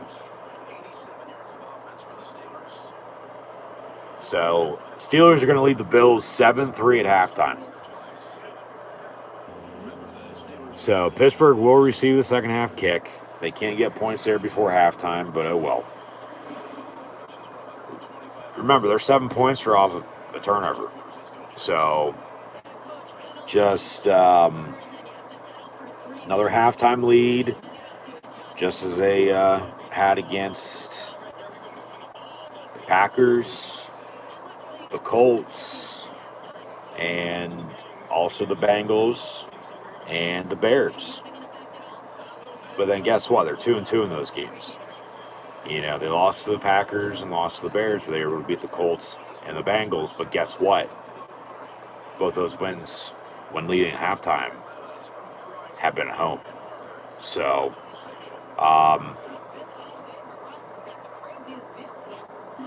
if they can get a drive going early third quarter, you go up 10-3, 14-3, okay. They got to take control of this game because neither team's really playing that great. Buffalo's a better running game than the Steelers do, no doubt about it, with James Cook. But just frustrating. All their drives.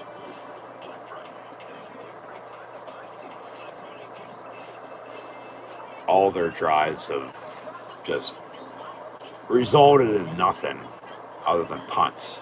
Other than the drive, they got the fumble. And, you got a short field out of it. And you're able to, get a couple first downs and, punch it in on the touchdown. So,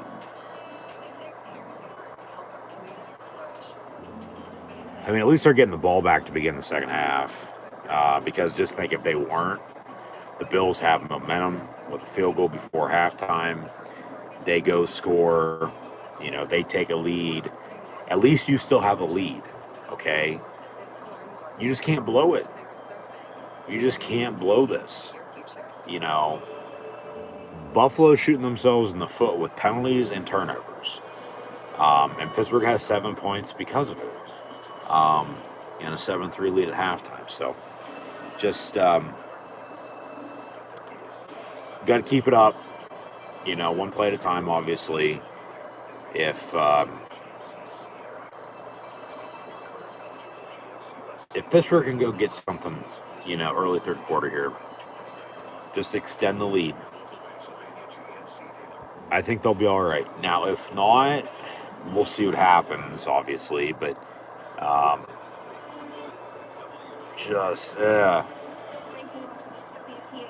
one of those in which if you don't take control, they very well could take control.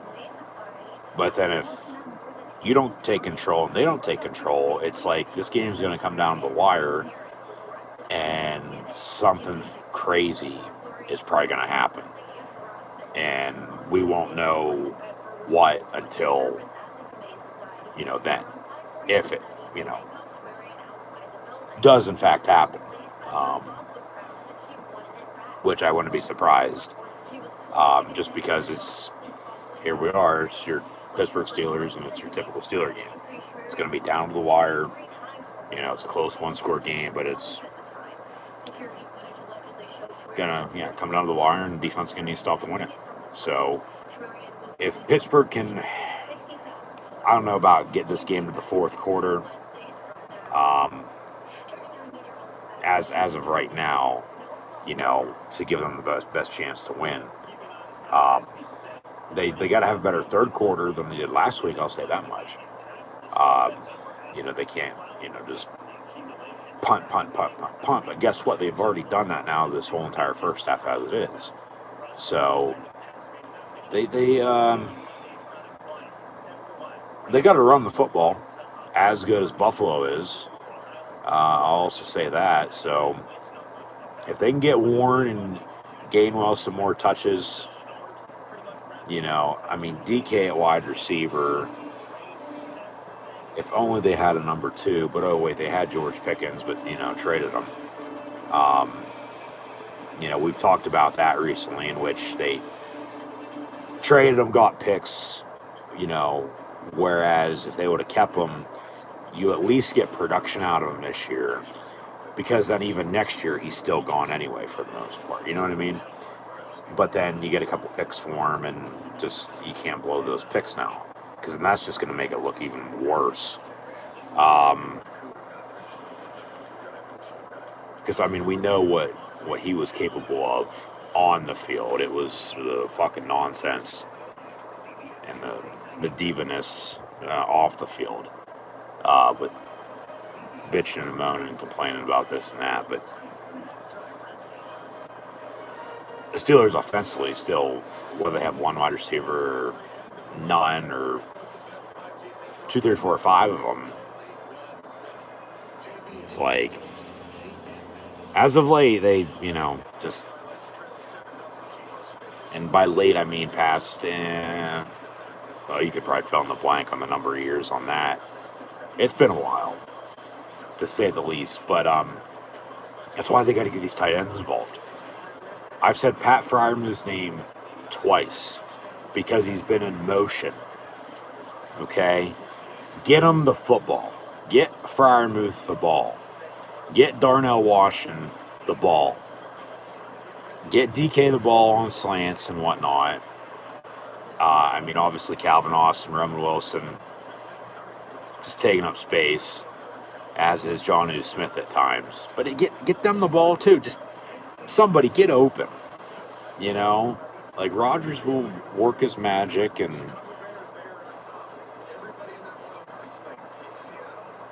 they need to move the ball and score points. But it starts up front. They got to run the football. If they can run the ball, extend this lead, start to work clock. They're not winning time possession right now.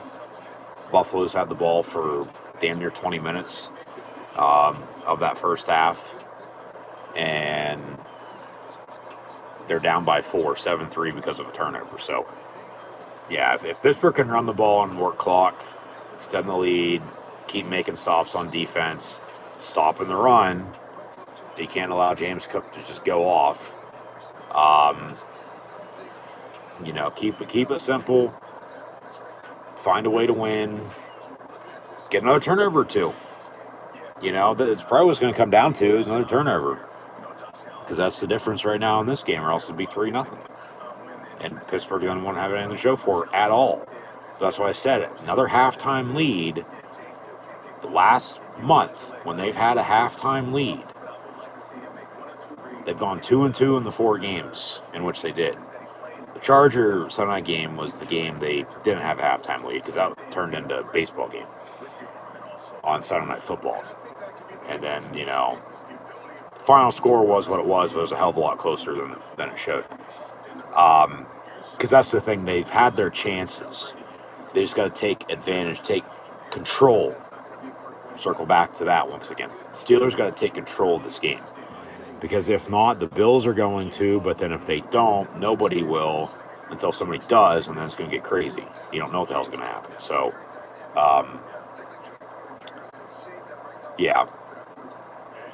Run the ball, work clock, another turnover on defense, score off of it. Because we talked about turnovers again. When they're getting turnovers and scoring off of them, they're winning. When they're turning it over, they're losing.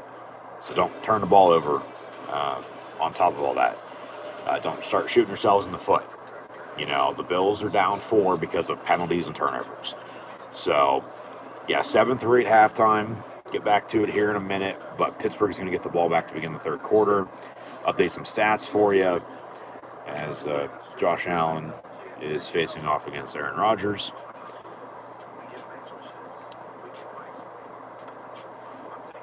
Josh Allen is 6 of 12, 51 yards, and the interception that Pittsburgh did not score off of.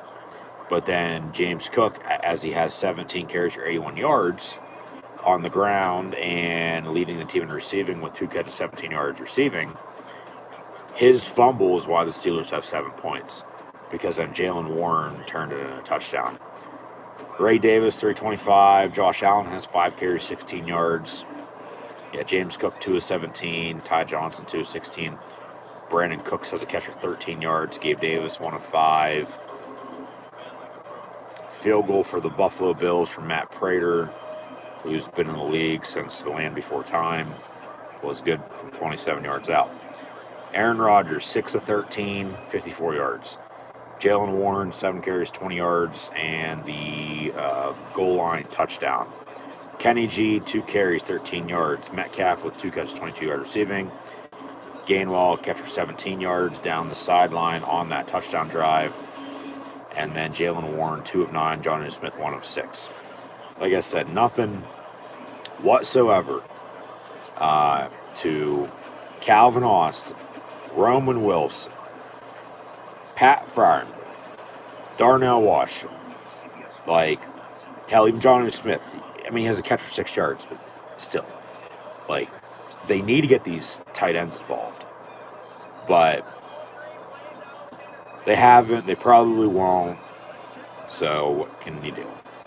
Peyton Wilson, 7 total tackles. They have 2 tackles for loss. They're both by Nick Herbig, so he's playing well off the edge. But they got to stop the run, and they got to get after Josh Allen. Remember, this game's been chippy. So how are the refs going to call it now in the second half? Because they've let it slide to this point. That's probably the warnings. Don't be surprised it's a flag fest in the second half. Boswell was good on the extra point. But it's been that low-scoring defensive showdown. You're playing field position. The Bills, up until they just got that field goal drive, the closest they were getting was to around the Pittsburgh 40, 45-yard line. But the Bills have 12 first downs. They're 5 of 9 on third down. They've ran 16 more plays than the Steelers have almost 100 more total yards than the Steelers have. They have 3 more penalties than the Steelers have as well, 5 of 30 compared to the Steelers, 2 of 27. And, yeah, the Bills have had the ball for 20 minutes and 14 seconds compared to the Steelers, 9:46. But then guess what? The Steelers lead 7-3. That's the only thing that matters is the score. Hopefully Pittsburgh doesn't blow it here again at halftime. But, yeah, the Steelers have 6 first downs. They're 2 of 5 on third down. 54 yards passing, 33 yards rushing for an 87 total on 22 total plays. They scored in the red zone, though. The Bills couldn't. And settled for 3. Obviously, 2 penalties for 27 yards. And, yeah, they've had the ball for less than 10 minutes, 9:46. But they have a 4-point lead, 7-3. That's what matters. But Steelers trying to beat the Bills at home for the first time since 2013. Beat the Bills in general for the first time since 2021 here today, but the Steelers are going to get the ball back here to begin the second half. If they can run the football, get a hold of this time possession battle, control the clock, control the game, make stops on defense, will stop in the run, getting after Josh Allen, getting a turnover or 2, scoring off of it. Obviously still take your points while you can get them. We'll see what happens here on this opening drive of the third quarter. I'm kicking if it comes down to it to go up 10-3. It's a 1-score game then. I'd rather be up 7 than 4. Just don't start shooting yourselves in the foot. So, Pittsburgh, if they can, like I said, just get control of this game, find a way to win it. Both teams will be 7-5 here in, probably less than 2 hours. And, Pittsburgh will still be atop the AFC North with, another month to play, but 2 games against the Ravens, one next week, the other week 18. And then, you win those among a few other games. Like, you're probably winning the division then at that rate. You're not going to have to worry about a wild card spot like, other teams, are, including yourself. If you don't take care of business, that's why I was saying earlier, take care of business or sort itself out. But if you don't, you might need help. Whether you get it or not, that's a different story. So, Mike Tomlin interview coming out of the half. See what he's got to say. Yeah, they got to run the football.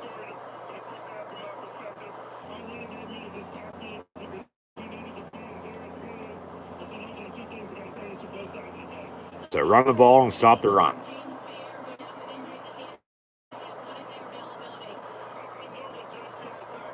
From the 26, 1st and 10, Pittsburgh to begin the third quarter. Out of the pistol, Rodgers will fake run. Rodgers going to get sacked by Joey Bosa, and then they fumble it, and the Bills picking up and running in the end zone touchdown. Jesus fucking Christ, you got to be kidding me. First play of the third quarter, Rodgers gets strip sacked. The Bills pick it up, run into the end zone, take a 9-7 lead, extra point to come, and Rodgers is slow to get up, but now he's jogging off. Jesus Christ. He never saw him. He never saw him.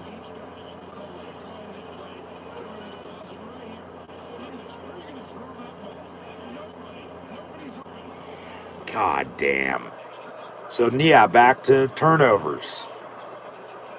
When they're getting turnovers and scoring off of them, they're winning. When they're turning it over, they're losing. Well, you've had a mixture of both now today. Bills get a defensive touchdown on the first play of the second half. Extra point is good, so it's 10-7. Steelers are going to get right back out there on offense. 14:44 to go in the third quarter. One play on the kickoff, but 16 seconds in, the Steelers cough it up, strip sack, Bills recover it, and picked it up, walked it in, touchdown. So Steeler offense is going to get back out there. Got to respond. Got to go tie it up now at 10. Let them take a lead. Jesus Christ.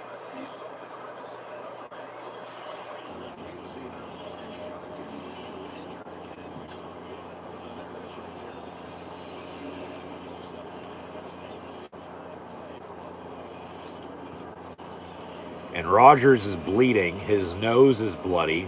I don't know if he has a bloody nose, a broken nose, his ribs.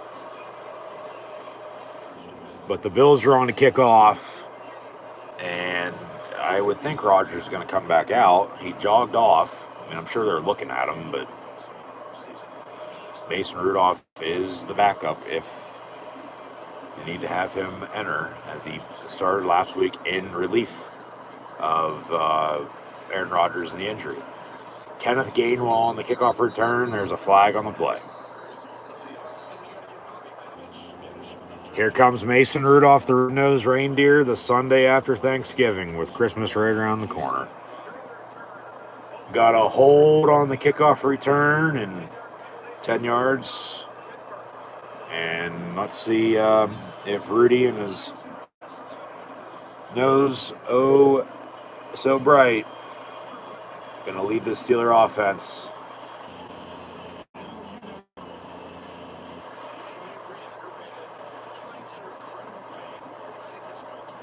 So 1st and 10 and run football, okay?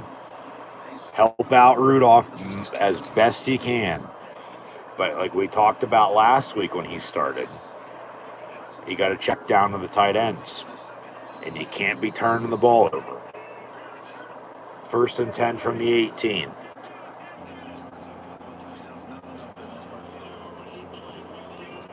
So out of the pistol, they'll hand off Jalen Warren, and he'll lose a yard. So 2nd and 11. Jesus Christ. Warren takes that first snap from Mason and loses a yard. But Rudolph was drafted into the league by Pittsburgh as a third-round pick. And the last time they met, you may remember, it was in a snowstorm. A game was delayed 27 hours. Yep. And he played in that game a couple of years ago. The Bills. Trips in a bunch, bottom of your screen on 2nd and 11. Rudolph. Short hops, it incomplete, 10 for DK Metcalf. 3rd down. So now in back-to-back home games, 3 games in a row, in the second half of the Bengal and the Bill game, both at home, Rudolph comes in and plays. Rudolph started last week at the Bears as well, all because of Aaron Rodgers being injured. So now an unsportsmanlike foul in the Bill defense, and it's automatic 1st down for the Steelers. So they'll move it, and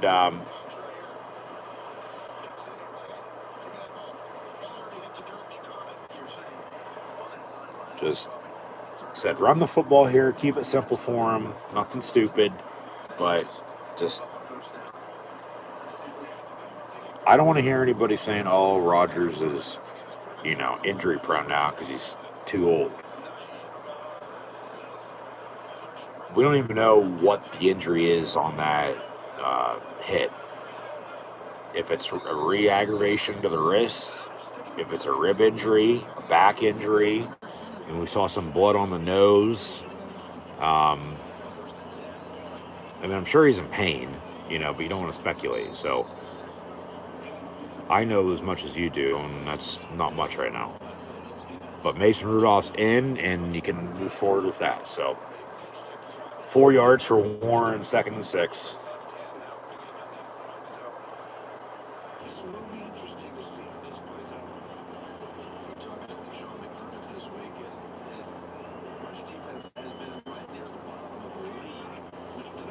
Out of the pistol, Rudolph near side high, and it's picked off. 10 for Darnell Washington, and here we go now. Another turnover. So back-to-back turnovers by the Steelers to begin the second half. And now you're down 3 and probably going to be down more because of it. And back to the turnovers. When they're getting turnovers and scoring off of them, they're winning. When they're turning it over, they're losing. So, God damn it.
Hunting for holiday deals. We have a lot of specific wish lists. Wish list now. Best Buy has new doorbusters every Friday all season. Every Friday. Get new doorbusters every Friday all season. If you love to travel, Capital One has a rewards credit card that opens the world of possibilities. Adventure next.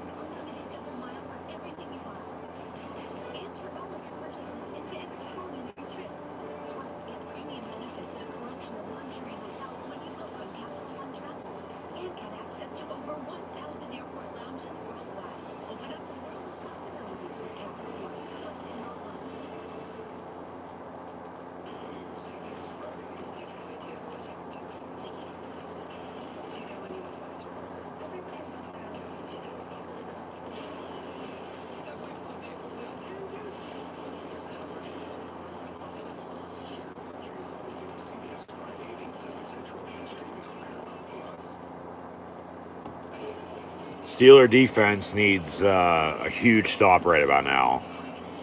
Give up back-to-back turnovers to begin the second half. We're not even 2 minutes into this third quarter.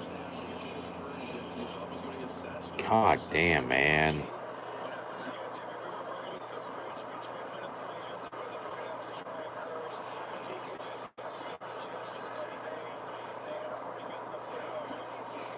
So 1st and 10, Bills, they get 2 yards on the run there.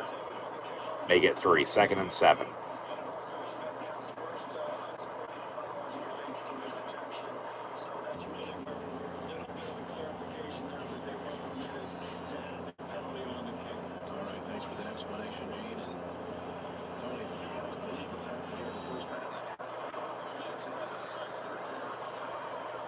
Out of the pistol.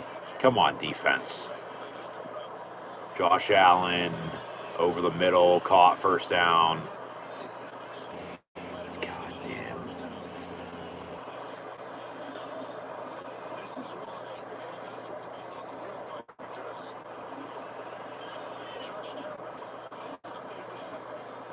Yeah, that's a catch.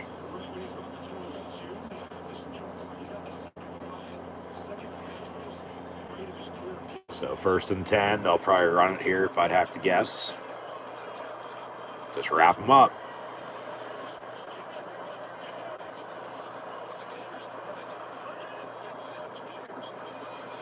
James Cook bounces it inside the 40, and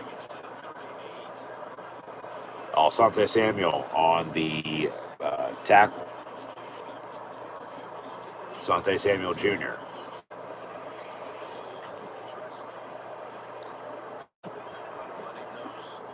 Thought it was Juan Thornhill for a minute because he's wearing 22, but then, they cut Juan Thornhill to be able to sign Asante Samuel Jr. to the practice squad. There goes James Cook inside the 10, down to the 6. God damn it. Rodgers seems to be okay now on the sideline, but still just back-to-back turnovers. You're blowing this once again, and then you still can't stop the run. 1st and goal at the 7, and Cook gets to the 5. So, keep him out of the end zone, force a kick here. Bills haven't technically scored an offense touchdown yet in this game. They had the field goal before halftime, and then the defense touchdown.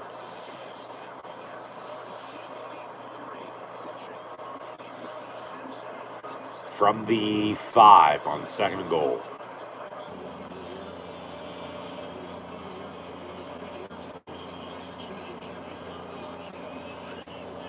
And give to James Cook again. And maybe a yard, maybe 2. They're still pushing the pile, but they got to blow that dead, and they finally do. So 3rd and goal from inside the 5. We'll see where officially they mark that. So Rodgers was bleeding because he got some cuts on the front of his nose when he had hit the ground on that strip sack. That turned into a scoop and score, and they ran it back and took a 10-7 lead. And then the Steelers just threw the interception. Bills now trying to score off of that now, too. So, yeah, it's turnovers and points off of turnovers is the difference in this game. Because the Steelers have 7 points because of, guess what? A Bill turnover, and they scored off of it. 4th and goal now at the 2 because James Cook couldn't get in on that run. 9:20 to play in the 3rd. They're going to go for this. Yep. They're going to kick the field goal. Come on, defense. Need to stop.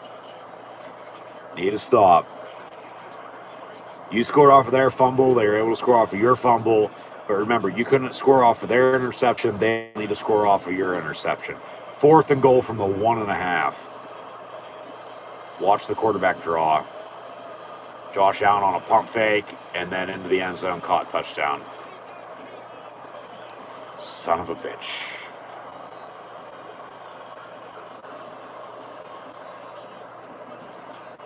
So 16-7, extra point to come with 8:49 to play in the third. And a flag on the play.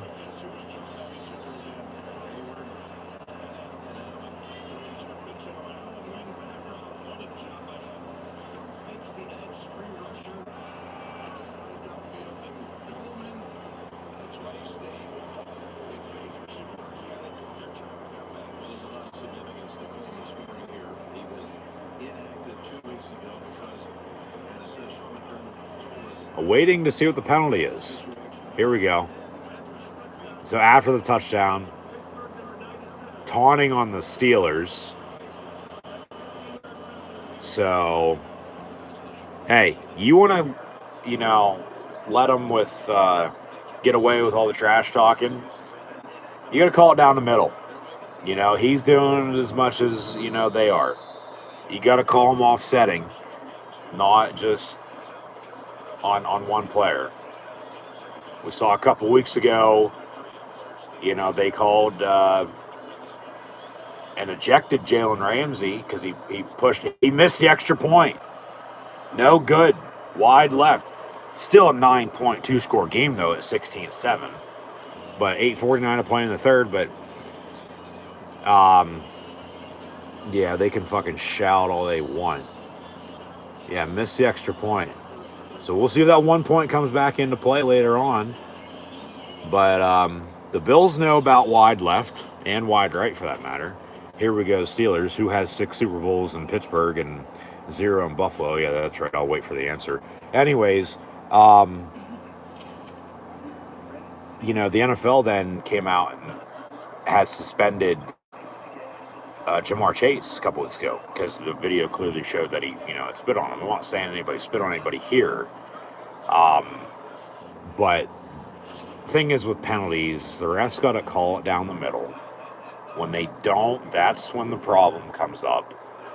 And then, like I said at halftime, in the first half, they've let them get away with all the trash talk and whatnot. They'd be surprised they start throwing flags. Well, there you go. But you still got to call it down the middle because they're doing it as much as, they are.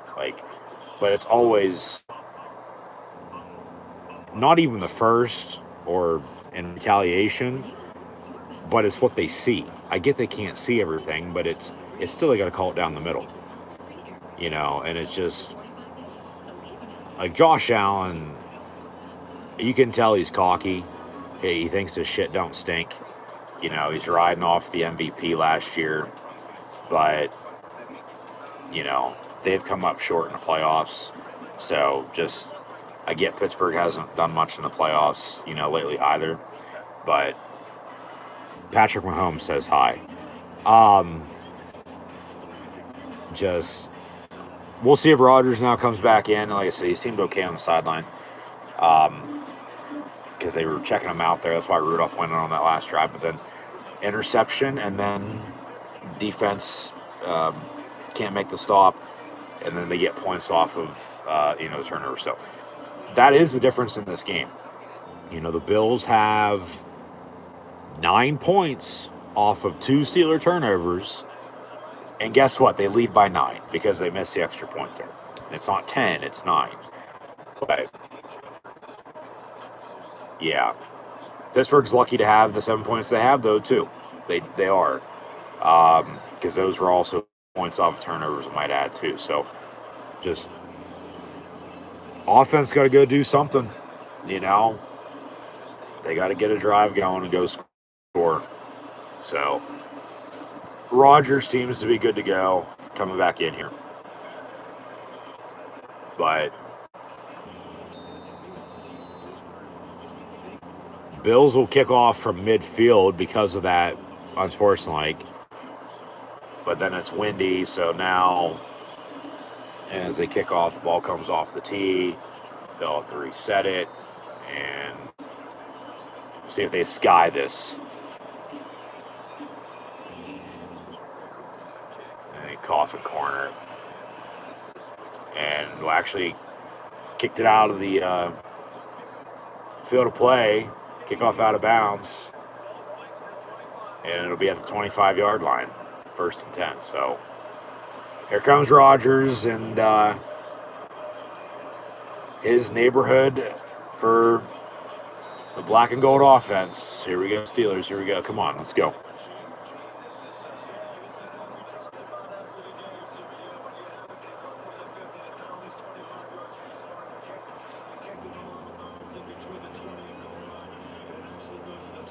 Out of the pistol, 1st and 10 Steelers, and they'll run Kenneth Gainwell for a yard, maybe 2. 2nd down.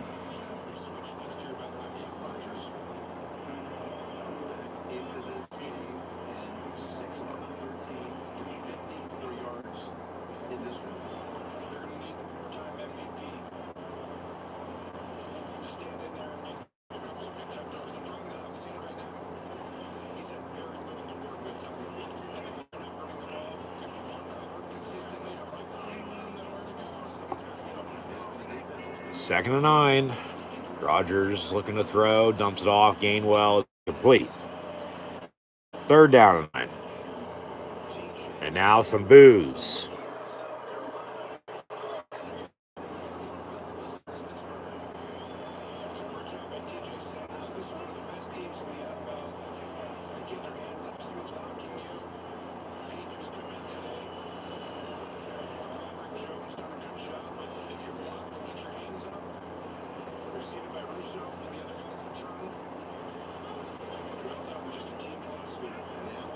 So 3rd and 9. Got to convert. Freiermuth in motion. Why don't you go to him on a pass for once? They'll run a draw on 3rd and 9. Gainwell spins. He's going to be short. 4th and a yard. And from your own 34, 4th and 2, they say. Yeah, you're going to have to punt and play field position. And boos from the crowd, and rightfully so.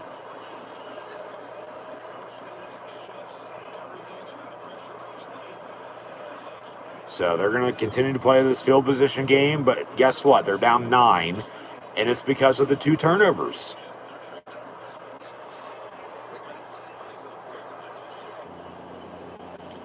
Defense needs to stop. Defense needs to get another turnover. They need to score off it again. And now they definitely need to get this game into the 4th quarter with a chance to win it. So Bills 1st and 10 when we come back.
First and 10 for the Bills. Hand off James Cook. Herbig with the push out of bounds, but,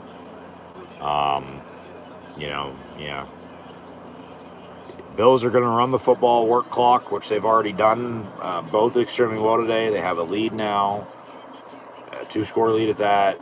So, yeah, they're going to continue to run the football and work clock and just hold on to it and find a way to win themselves now. 2nd and 4. And they say Patrick Queen is out for the rest of the game.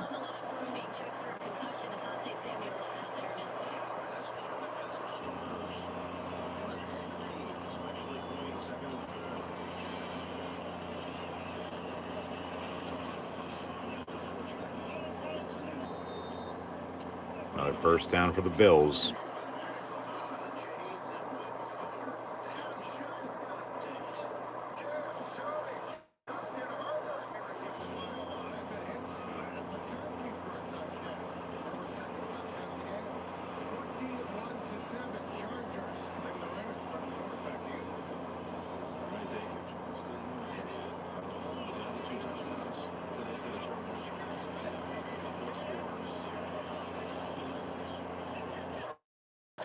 So 1st and 10 from the 33. Josh Allen hands off. And a yard, maybe 2 for James Cook.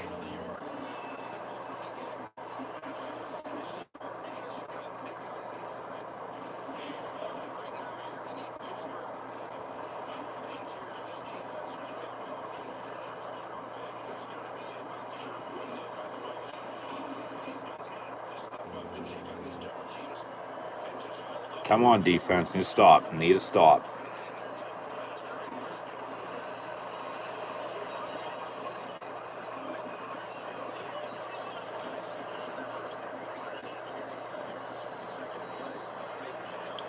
Josh Allen avoiding a sack.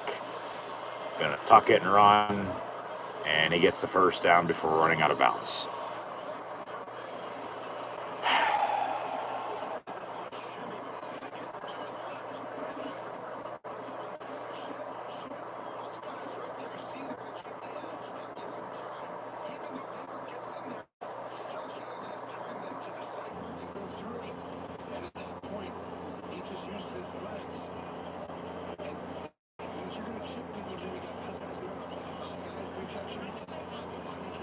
First and 10 Bills from 6. They'll run up the middle again. Another first down run for the Buffalo Bills.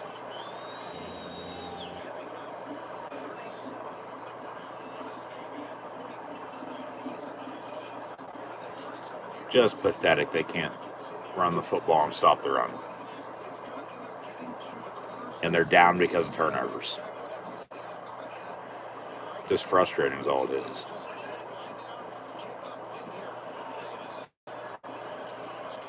Another first down run. Just boom, boom, boom, boom, boom. First down.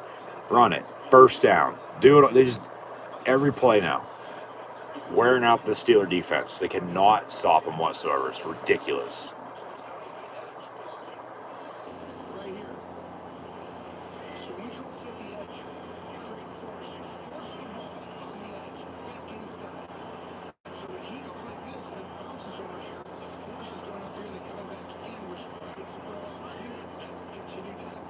And another run.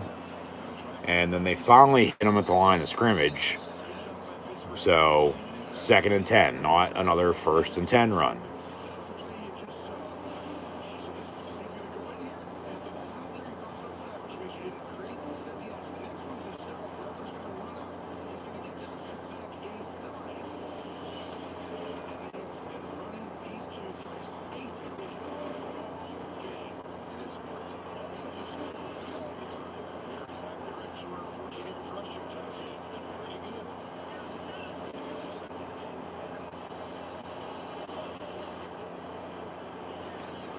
Slant over the middle is caught. Khalil Shakir, Jalen Ramsey on the tackle. 3rd down. Come on, defense. Need to stop.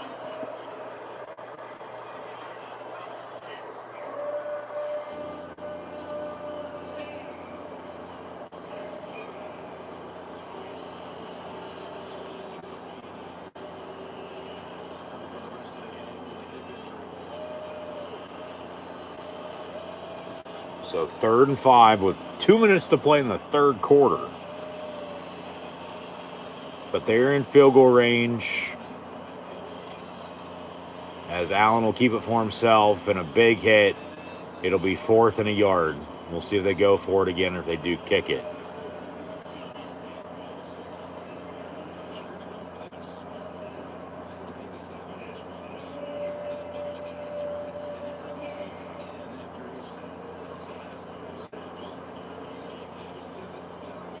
So Buffalo will line up to go for it here on 4th and a yard. Just don't jump off sides, stop the run, watch the bootleg on the play action. And a fullback dive, and they get the first down. Jesus Christ.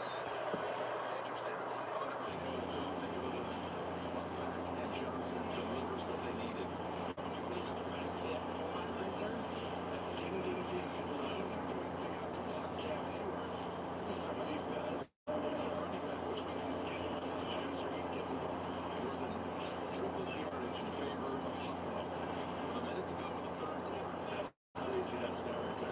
I mean, 90 yards total offense for Pittsburgh, and we're almost at the end of 3 quarters. This number was 118 yards. 1st and 10 Buffalo. And another slant. It's incomplete. 2nd and 10. 43 seconds to go in the third. Now some more pushing and shoving.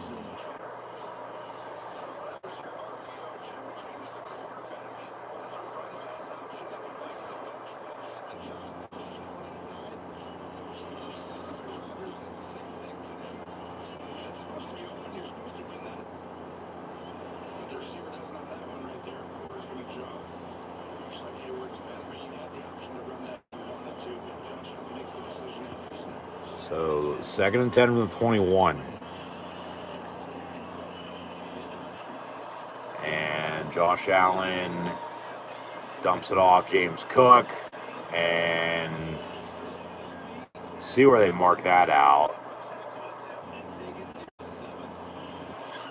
Because he sort of got tackled. Really couldn't tell where he stepped out. And it's a first down, and then he got out. Okay.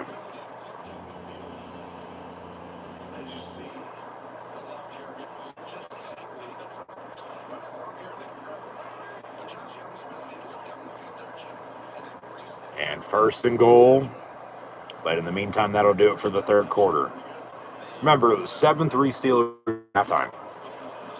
First play of the third quarter, strip sack fumble on a scoop and score. The Bills go up 10-7. Rodgers gets hurt on the play, and Rudolph comes in, throws an interception. The Bills go score off of that.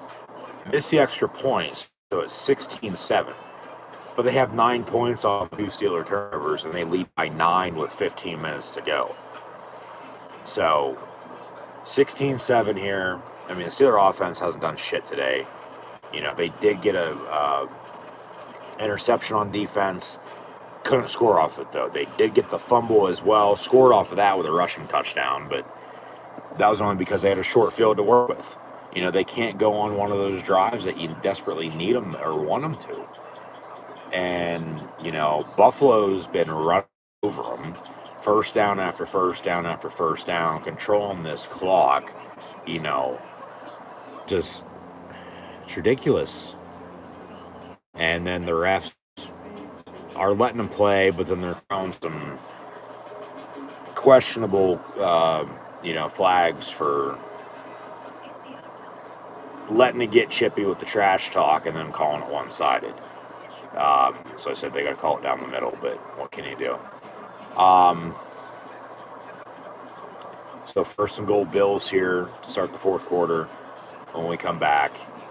And, 16-7. I mean, it's already a 2-score, 9-point game as it is. If you give up a field goal, you're down 12. You need 2 touchdowns then in 15 minutes to win it if you can hold them. Give up a touchdown here. I mean, to go down 23, I don't know if they'd want to go for 2, maybe. To 7. maybe 24-7, you're down a couple scores and time in on your side, and you're probably done for. So, like I was saying about control, taking control of this game, and they've had their chances again, but they haven't been able to take control. The Bills have, and I mean, more power to them. You got to give credit where credit's due, but it's just Steelers had their chances, and they've let them slip and blown it again. And we'll see what happens this final 15 minutes.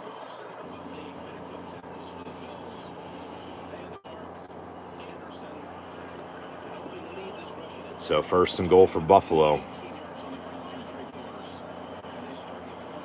from the 5-yard line. Josh Allen on a slant. It's incomplete. So now 2nd and goal from the 5, early 4th quarter.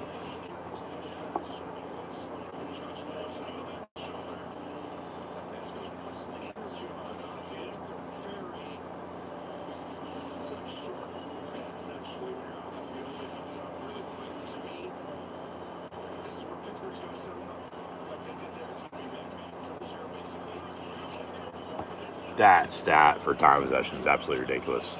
It's a 20-minute difference, 32-12, with 14:58 to go. Tackle for loss in the backfield. Cam Hayward says hello to James Cook and hello to Josh Allen just standing there as well. So, be 3rd and goal from the 10-yard line.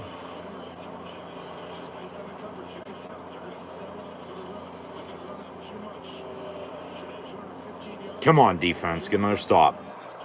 No turnover would be nice. I mean, you're still down 2 scores, but you can really only afford to give up a field goal, not a touchdown. 3rd and goal from the 8.5 officially. And Allen on a quarterback keeper. And he'll get in. Touchdown. Jesus Christ.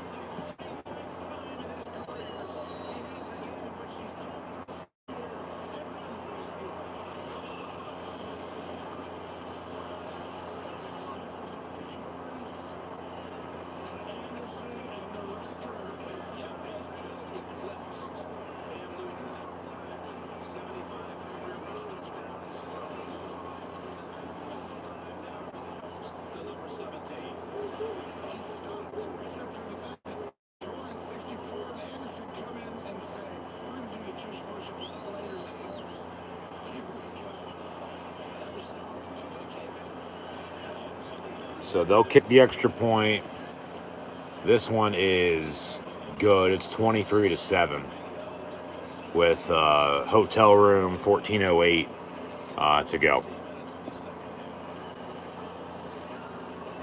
But I mean, time in on their side, and they haven't done shit to this point. What makes you think they're going to do anything now?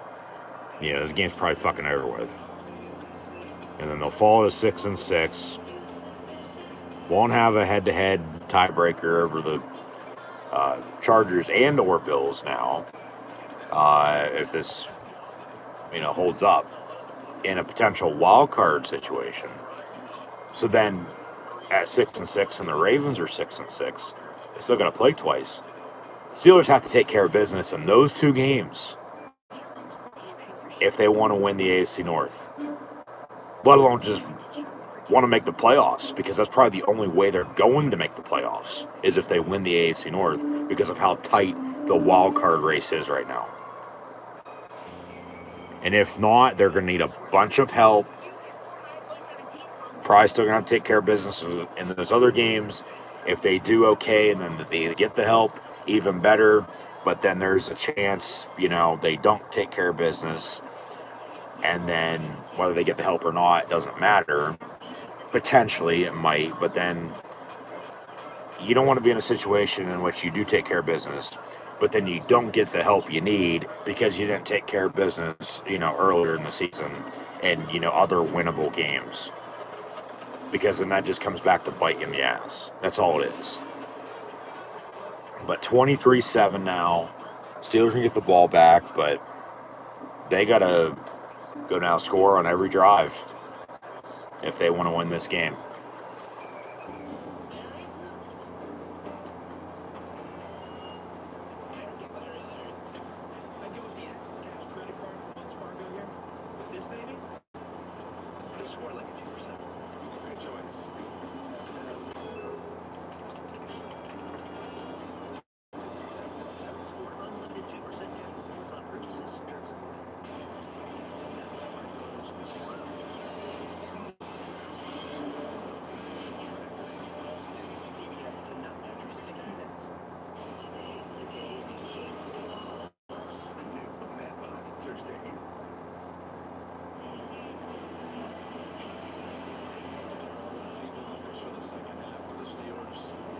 So, yeah, just as it was last week in the second half, blowing a halftime lead, just they do it to themselves.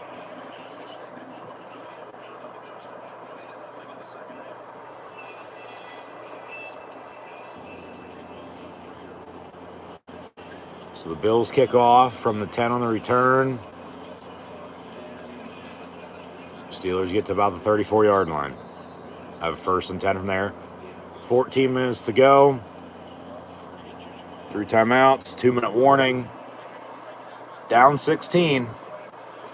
I mean, technically it's a 2-score game. If, you go drive and score twice and go for 2 twice and get both of them, then you're tied. But, well, really, you'd have a lead, but fumbled on the snap. Rodgers goes back and falls on with the 18. Jesus Christ.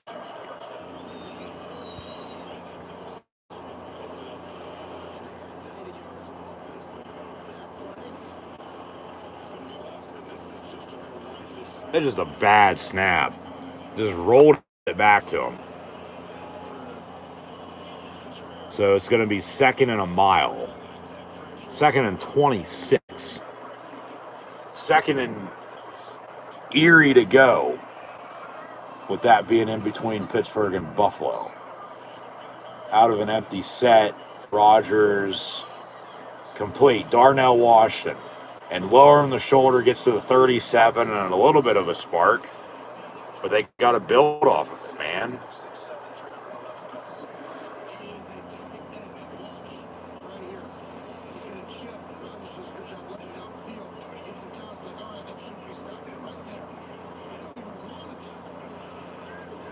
But 3rd and 7 because they lost all those yards on that first down play on the snap.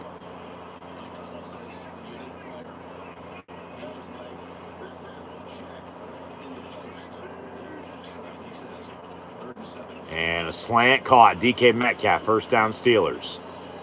All right.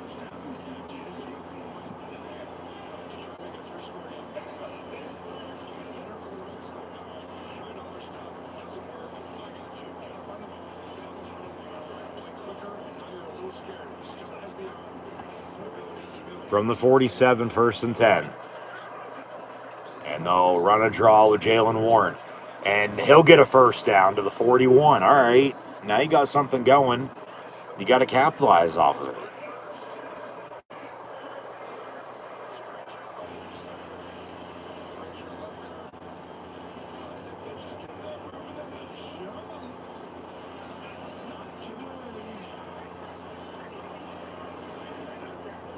From the 41, 1st and 10.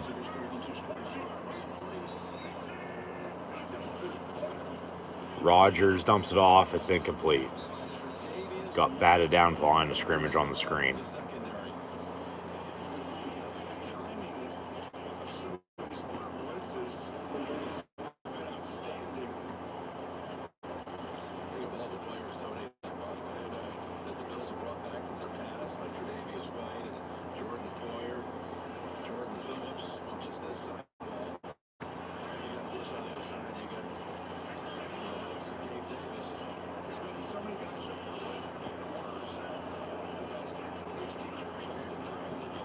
So after the incompletion, it's 2nd and 10.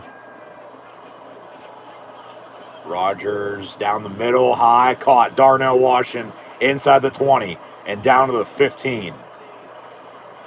You got to score. Field goals ain't cutting it. You got to score touchdowns.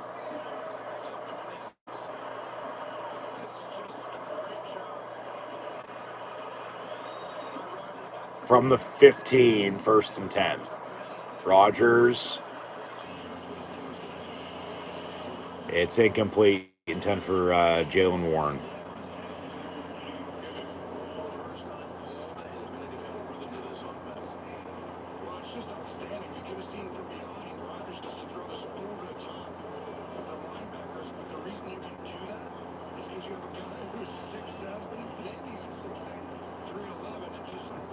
So 2nd and 10 after the incompletion.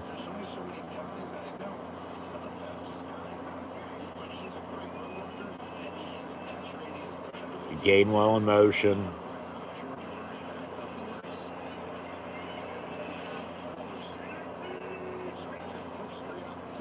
Roger down the middle again. Incomplete in the end zone. Nobody there. He wants a flag, but I think the receiver ran the wrong route.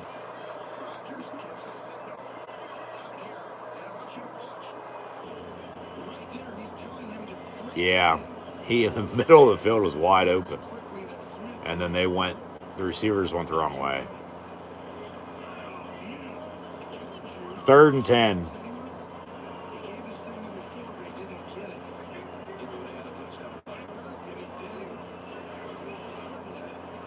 Third and 10, empty set.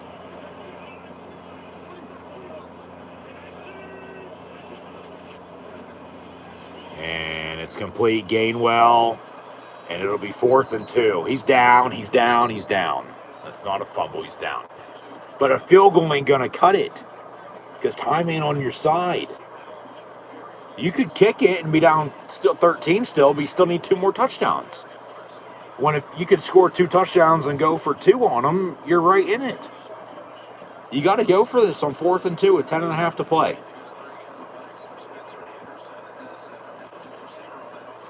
Jesus Christ. Come on, let's go. 4th and 2 from the 7. Here's your ball game probably. They don't convert, game's over. Because then the Bills are just going to go the distance and run the ball and work clock. They run Gainwell up the middle, and he's not going to get it. Jesus Christ, come on. What the fuck was that?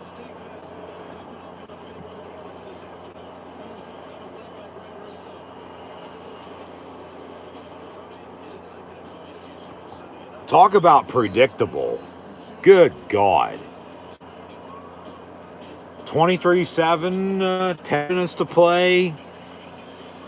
Defense needs a couple more stops. Probably ain't going to get them. Offense ain't going to score any more touchdowns. So ball game for the most part. See what the final score is going to be here. But, I mean, now's the time to play Renegade if they haven't already. But that was arguably the best offensive drive they've had already, or so far today. And they already had, scored off the turnover off the short field. That's the only points they have to show for. Everything else has been, they're non-existent. But, see if Renegade strikes again. It sort of lost its aura, but it's been making a comeback. In the past couple weeks, it's worked out in their favor. So, knock on wood, hopefully, it'll help them out here again. Maybe they can get another turnover and score off of it. Maybe it's a fumble, scoop, and score like Buffalo had. Maybe it's a pick 6. Maybe it's a turnover and one play later they score. Just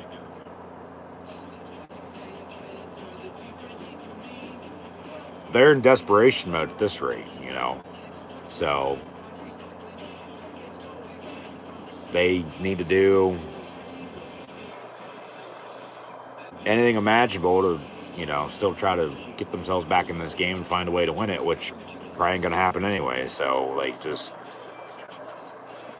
yeah.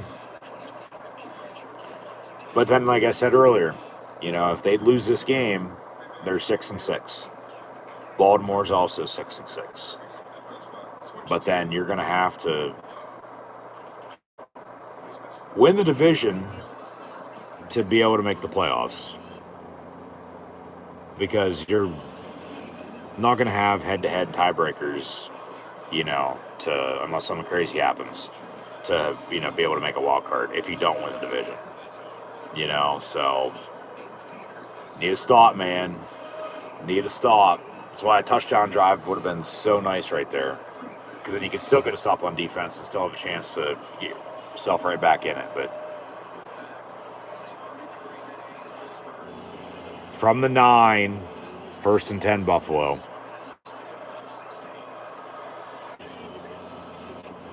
And they'll run James Cook. They've done that all game. He gets a couple yards, second down. But they're just going to keep running them and working clock. And, if they score, that's even better for them. If not, they're still going to have a 2-score lead. Just time ain't on the Steelers' side. They haven't done shit all day. And it's going to be the turnovers as another difference in why they're winning and losing. Just as it's been all season long. They're winning when they're getting turnovers and scoring off of them. But when they're turning it over, they're losing.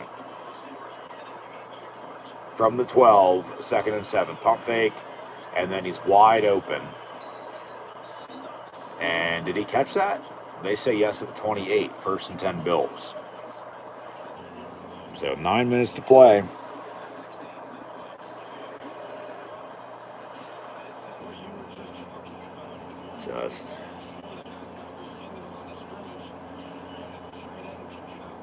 They love playing like this. They do. They love, being counted out and then here we go again. They're coming back. From the 28, 1st and 10.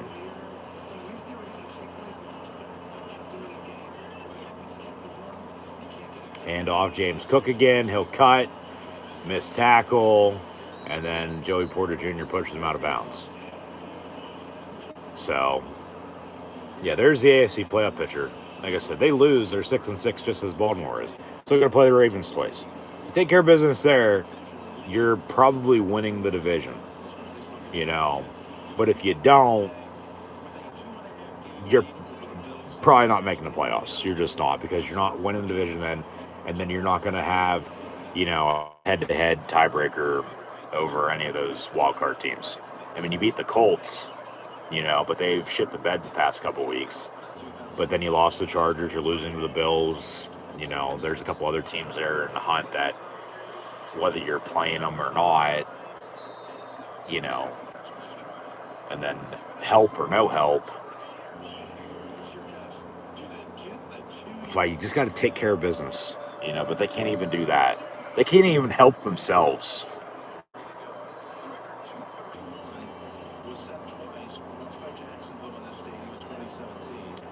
Third and 3 for the Buffalo Bills, as they have taken control of this game in the second half. Just remember, once again, it was 7-3 Pittsburgh at halftime. But back-to-back turnover drives begin the third quarter, and 9 points, and then they scored again, and Steelers couldn't score and still can't get stops because the Bills just got another fucking first down.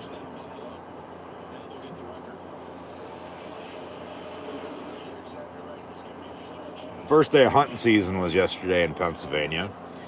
Steelers should just do us all a favor and,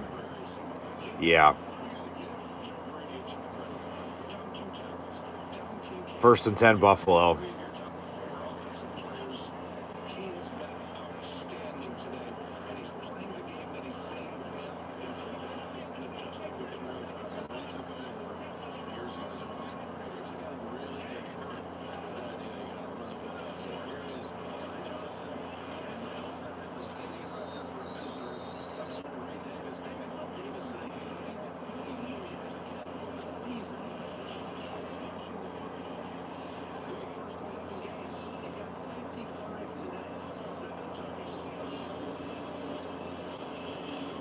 Six minutes to play. Steelers offense might even get the fucking ball back at this rate. 237 rushing yards allowed by the Steeler defense today. It's most in stadium history. Heinz Field, Acrisure Stadium, if you will. It's Heinz Field. Go back to Three Rivers while you're at it. Been open since what, 2000, 2001?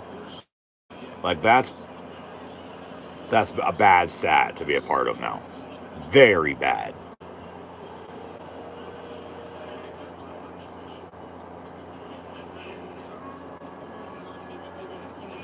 Third and 2. Probably won't get a stop, but can only hope.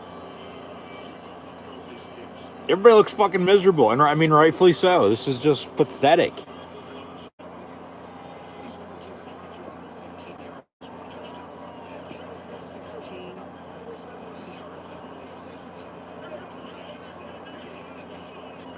Third and about a yard and a half, not even 2. And then timeout by the Bills. They'll have 2 left. 4:59 to go, 23-7 your score.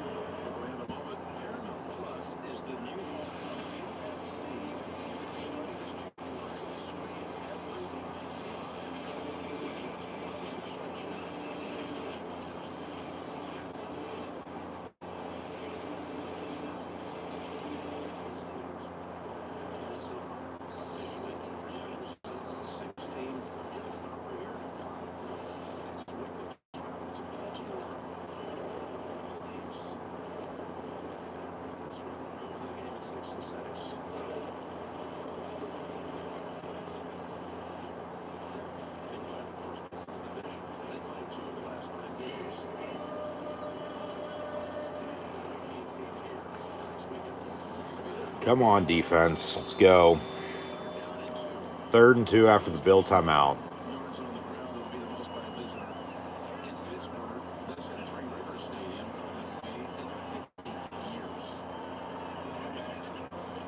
And they'll run Cook again, and he'll get another first down out past midfield. And, yeah, they're just going to keep running it, working clock. I mean, you got to give them credit.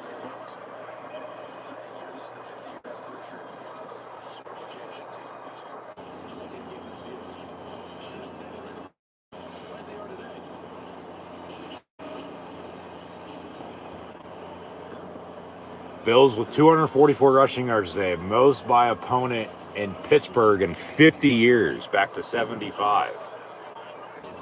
The juice was loose that day. From the 47, 1st and 10.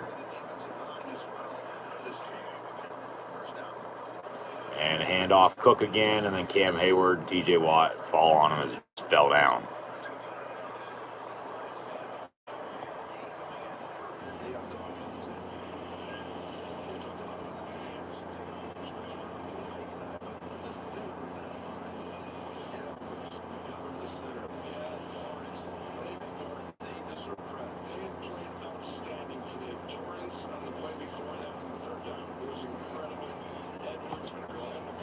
So 2nd and 13 with 3:40 to go.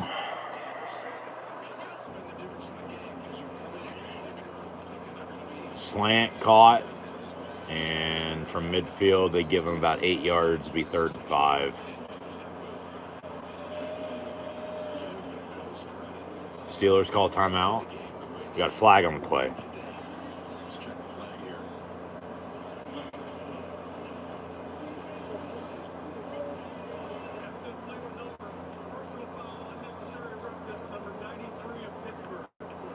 So 15-yard penalty on the Steeler defense.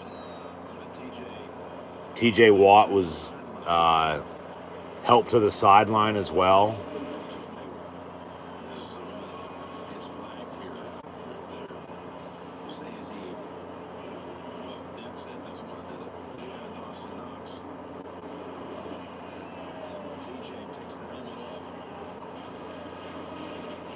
TJ's limping. I mean, might have pulled a hamstring or something.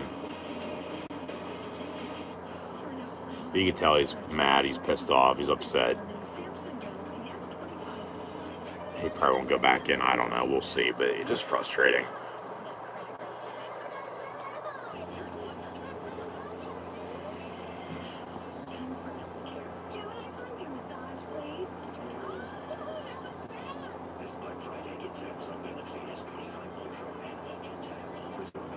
take a look around the NFL here this week. Had 3 games on Thursday on Thanksgiving. Hopefully everyone had a happy Thanksgiving. The Packers beat the Lions. Your final score is 31-24.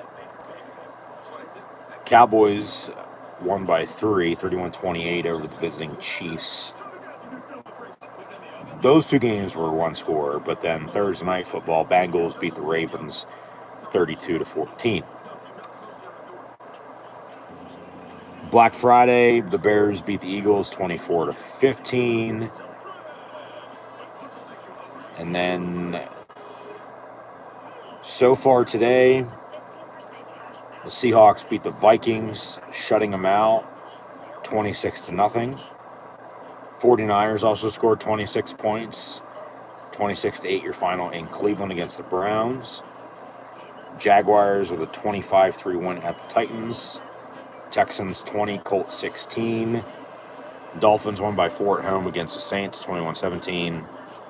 Jets beat the Falcons 27-24. Bucks with a 20-17 win against the Arizona Cardinals. And then the Panthers upset the Rams 31-28. 2 games on right now. Obviously, we know the Bills are up on the Steelers 23-7. And then the Chargers are leading the Raiders 24-14. Sunday night football, Broncos and Redskins, football team Commanders. Monday night football tomorrow night, Giants, Patriots in a Super Bowl rematch. Next week in the NFL, Week 14, Thursday night football, will be the 2 teams that have always played on Thanksgiving, the Cowboys and the Lions.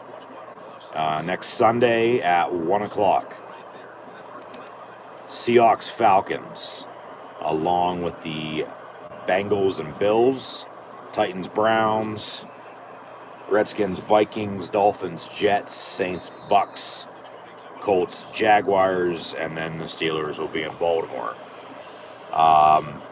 So I'll have live play, watch long reactions live here on YouTube then, so be sure back in next Sunday at 4 o'clock.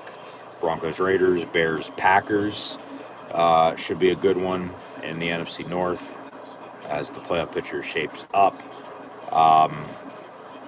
Rams, Cardinals next Sunday night will be the Texans and Chiefs. Next Monday night will be the Eagles and Chargers, as the Patriots, Giants, 49ers, and Panthers will be all on bye weeks next week. But 23-7 here, Bills on top of the Steelers with about 2 minutes to play.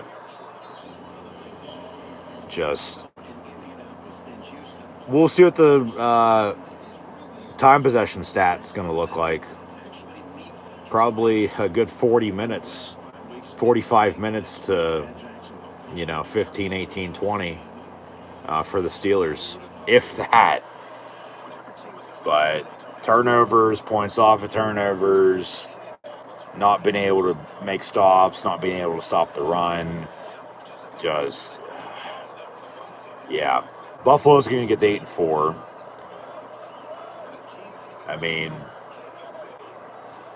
they'll be, as of now, still in the playoffs, whether that's as a divisional champ in the AFC East or as a wild card. With how good the Patriots are, that's still to be determined. But there's, another month to play. But Pittsburgh on the flip side, 6-6. Baltimore 6-6. They play each other next week. They play Week 18 as well. So, as I've mentioned, the AFC North is still there for the taking, but the Steelers are going to have to take care of business in those 2 games. And if they don't, if they split, they're going to need a little help. But if they don't at all, you can probably, count out, playoffs. Because there's no way in hell they make the playoffs as a wild card right now. No chance. The only way the Steelers are making the playoffs is if they win the AFC North. But, like I said, it's still there for the taking. They get the Ravens twice. They got to take care of business. Rest will sort itself out. Obviously, your other games, you'll host the Dolphins on Monday Night Football in a couple weeks, and then have to go to the Lions and the Browns before and after Christmas, and then you play the Ravens again. So 6-6 with 5 games left, and it's going to start and end with the Baltimore Ravens. And we'll know by then if you're going to be winning the AFC North and in the playoffs or not. Because if not, there's no chance you're making it as a wild card. It's just because of how good the other teams are and, you know, how thick the playoff picture is right now, especially in the wild card race. And they didn't take care of business against the Chargers, and they didn't take care of business today against the Bills. And, you know, yeah, they beat the Colts. Like I said, there's a couple other teams, whether they play them or not, whether they get help or not, they still probably won't be, you know, in consideration. But going to be a tie top the AFC North here in a couple minutes. With 2 minutes to play, it's 3rd and 2 for the Bills. Yeah, once again, it was 7-3 at halftime. They've come out here and shut out the Steelers and scored 20 unanswered. Well, 23 unanswered, because Pittsburgh was up 7-0, but 20 in the second half. 2 turnovers and 9 points off them, and they scored again. And yeah, Pittsburgh hasn't done anything. So, just, you play like this, you deserve to lose. So, just frustrating is all it is, you know. But they just love playing like this.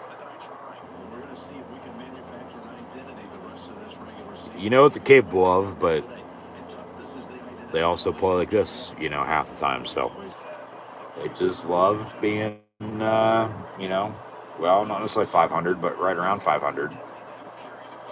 And they're going to be 500 after this game here. 6-6 with 5 games to go. So there's a graphic. Steelers Ravens next Sunday at 1. I guess that's the number 1 game on CBS next week. So we'll have Jim Nantz and Tony Romo, Tracy Wolfson on the call again. But man, just it is what it is at the end of the day. What can you do? We're not coaching, we're not playing, but yeah, just frustrating. So the Bills are going to kick a field goal at 23-7 to go up 26-7, which is 19 and 3 scores. And the Steelers have 1:12 and 2 timeouts to score 21 points. I don't fucking think so. So 26-7 is probably going to be your final here, as the crowd has already started to empty out.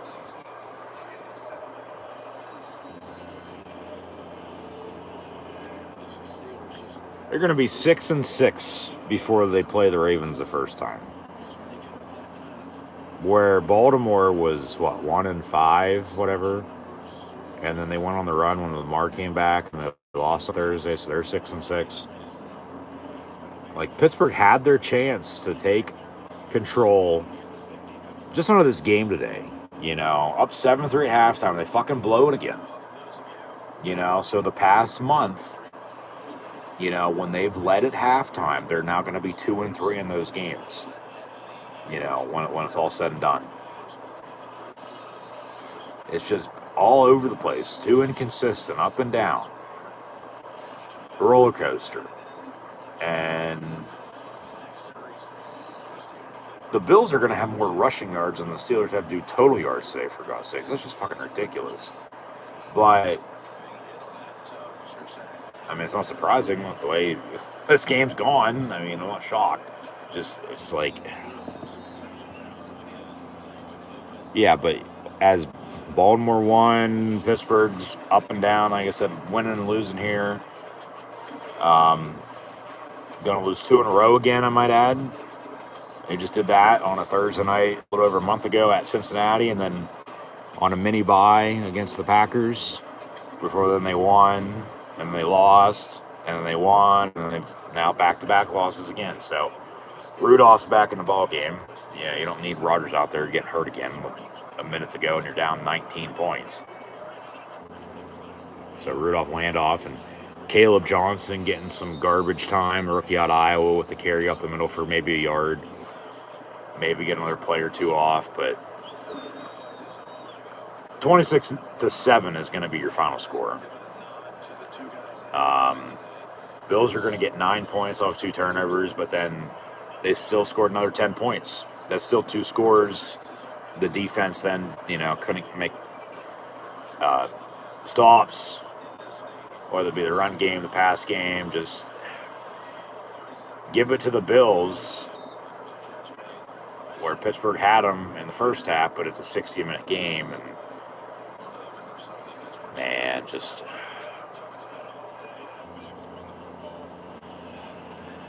what can you do? What can you do, man?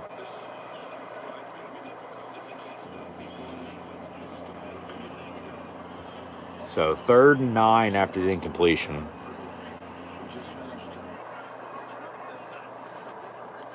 And they'll run it again up the middle. 4th down. With 20 seconds, we'll see if they even snap this. Probably not. Yeah. Ball game. Bills beat the Steelers 26-7. The Steelers still haven't beat the Bills since 2021. And they still haven't beat the Bills at home in Pittsburgh since 2013. All-time series still owned by the Steelers, but now 17-14. Post-game handshakes with Mike Tomlin and Sean McDermott. They know each other from William & Mary. But just, oh my God. 6-6.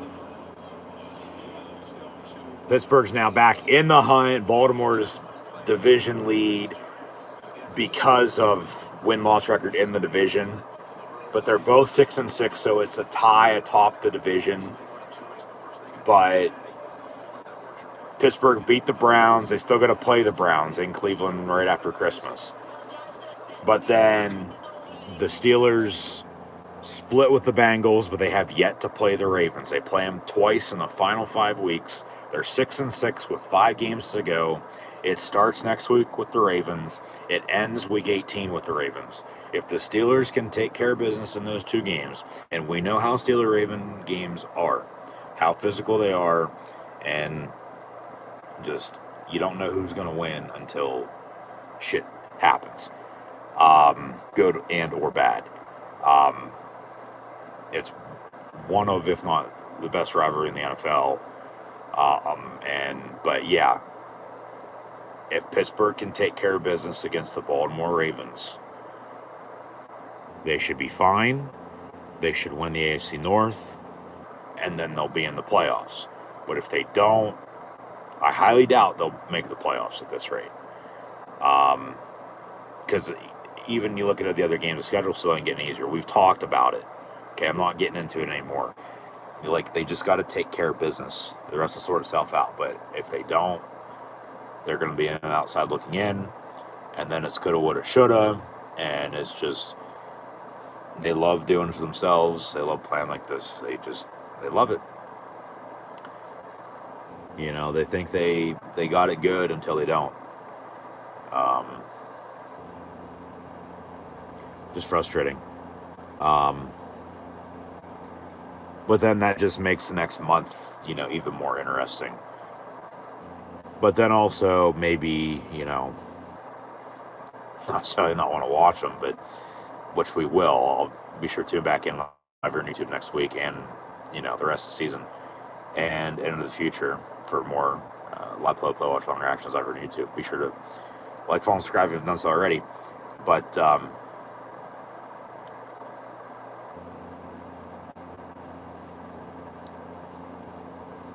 you would just think that they would,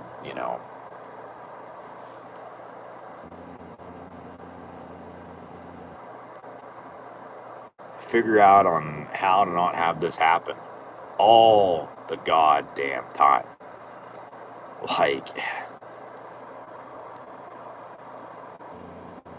Yeah, I don't know what else to fucking say. I don't.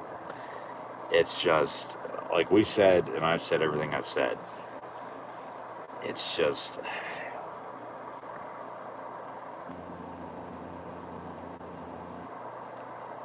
Yeah, 26-7 your final score. We'll update some stats in a minute, but if they can beat the Ravens, they'll be in the playoffs. If they don't, they won't be. Flat out. They won't be because they're not going to have tiebreakers. And like I said, it's coulda, woulda, shoulda.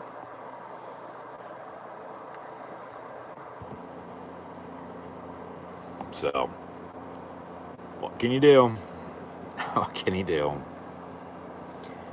Yeah, just, I don't know, man. I don't.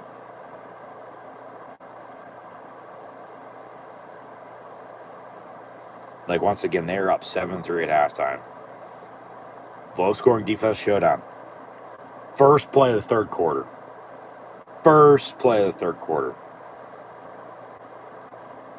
And remember, they got 7 points off of, the Bill fumble. Couldn't score off the interception. But got their only points today off the turnover. But first play of the third quarter. Strip sack, fumble, scoop and score. Bill's up 10-7. And then, because Rodgers gets hurt, Rudolph comes in. Interception. They score off of that. Offensively, they did. It wasn't pick six, but still points. They missed the extra point at 16-7. So we thought, well, maybe that comes into play later. But the Steelers offensively had 2 good drives today. Touchdown drive, because they had a short field to work with.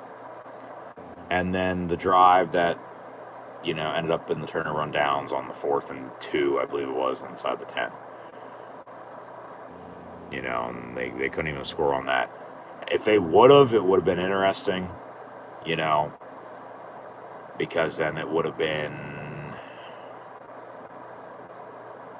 still 1-score game. They would have had to go for 2 there. Once, if not twice. If they would have, got a stop then on defense and then scored again, just to, make it a 1 point, let alone a tie ball game. But no. And then the offense never got the ball back after that turnover on downs. The Bills literally, well, technically the offense did, but it was garbage time. I'm not talking about that. They got 3 plays off of, the minute that was left. The Bills, after that turnover on downs by the Steelers,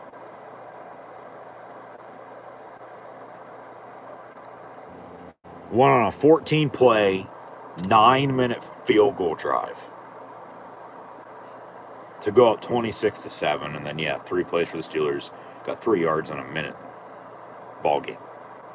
Their post-game handshakes. But give it to the Bills. I mean, Allen didn't play great, but James Cook, because the Steeler defense got cooked. Like the turkey and or ham that everybody ate on Thanksgiving. They could not make stops on defense. They could not stop the run. I mean, Josh Allen, 15-23, a $123, had the interception. They didn't score off of that, but they scored off James Cook. Fumble. But Allen had a passing touchdown. That was to Keon Coleman. Ty Johnson had 2 carries, 5 yards. Ray Davis, 9-62. But then Josh Allen also had 8 carries, 38 yards rushing, and a rushing touchdown. And then James Cook, 32 carries, 144 yards rushing, and also leading the team in receiving with 3 catches, 33 yards. Dawson Knox, 3-28. Ty Johnson, 3-20. Brandon Cooks had a catch for 13 yards early. Jackson Hawes, 1 of 10. Keon Coleman, 2 of 9, and a touchdown. And then Gabe Davis and Khalil Shakir, 2 catches, 10 yards total between the 2 of them. But 51 carries for 249 yards rushing for the Bills today. That's just pathetic for the Steeler defense. Rudolph was 0-3 in the interception when he was in. Aaron Rodgers, 10-21 and $117. He didn't play great. Sacked once, strip sack fumble. They scored off of it. Jalen Warren, 10 carries, 35 yards, and a touchdown. Kenneth Gainwell, 5 of 20. So you're telling me they had 42 plays, 24 pass attempts, and 18 carries? I mean, that's just even more credit to the Bills because they controlled this game. They controlled the clock. They controlled the ground game. They made stops on defense. You know, Darnell Washington, 2 of 45. Metcalf, 3 of 32. Gainwell, 2 of 25. Jalen Warren, 2 of 9. Jonnu Smith, 1 of 6. Nothing to Pat Freiermuth whatsoever. Darnell Washington, 2 of 45, though, at tight end. DK Metcalf, 3 of 32, as mentioned. Gainwell, 2 of 25 out of the backfield. Warren, 2 of 9 out of the backfield. But nothing to Calvin Austin, nothing to Roman Wilson, nothing to Ben Skoranek. Whether they have or don't have number 2, 3, 4, 5 wide receivers, today at least, they didn't even see the fucking football, so it doesn't matter. It's credit to the Buffalo Bills. Peyton Wilson, 14 total tackles. They had 4 tackles for loss, 2 by Nick Herbig, 2 by Cam Hayward. Interested to see what him and Josh Allen have to say post-game, if anything at all, because there's a lot of trash talk between those two today. Brandon Echols had the interception, but they didn't score off of it. Forget who recovered the fumble, but they scored off of that. That was the only touchdown and points they had today.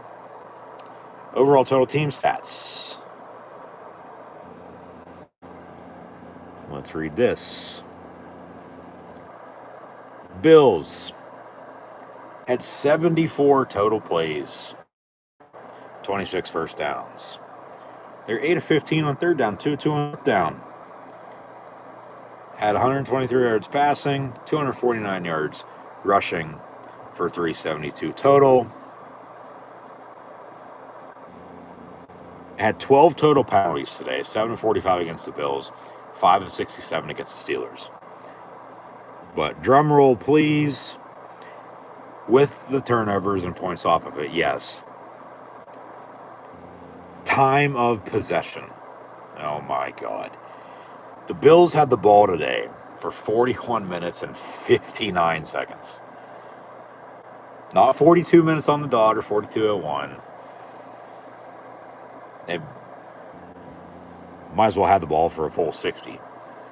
And oh wait, they're still playing. Give them, 120 while you're at it. No, the Bills had the ball for 41 minutes and 59 seconds today, compared to the Steelers' 18 minutes and 1 second. Like, the Bills just controlled the game with the run game. They came in and just ran all over Pittsburgh. That's the story of the game, along with the turnovers and, points off of them. And the Steelers losing because of that, once again, along with not being able to stop the run and get off the field on defense. Steelers had the ball for 18 minutes, ran 43 plays, 10 first downs, 3 of 9 on third down, 0-1 on fourth down. They didn't even have 170 total yards. Not even 200 total yards. They didn't even have 167 total yards, for God's sakes. They had 108 passing and 58 yards rushing for 166 total yards today. That's just pathetic. And they had the ball on 2 more drives than the Bills did as well. Yet had the ball for 22 minutes less. Just pathetic, man. Just absolutely pathetic by the Pittsburgh Steelers today. So the Bills will cover at -3. The under hits at 45. And turnovers are why, along with, once again, the run game not being able to stop it, not being able to run an offense either. They were running the ball,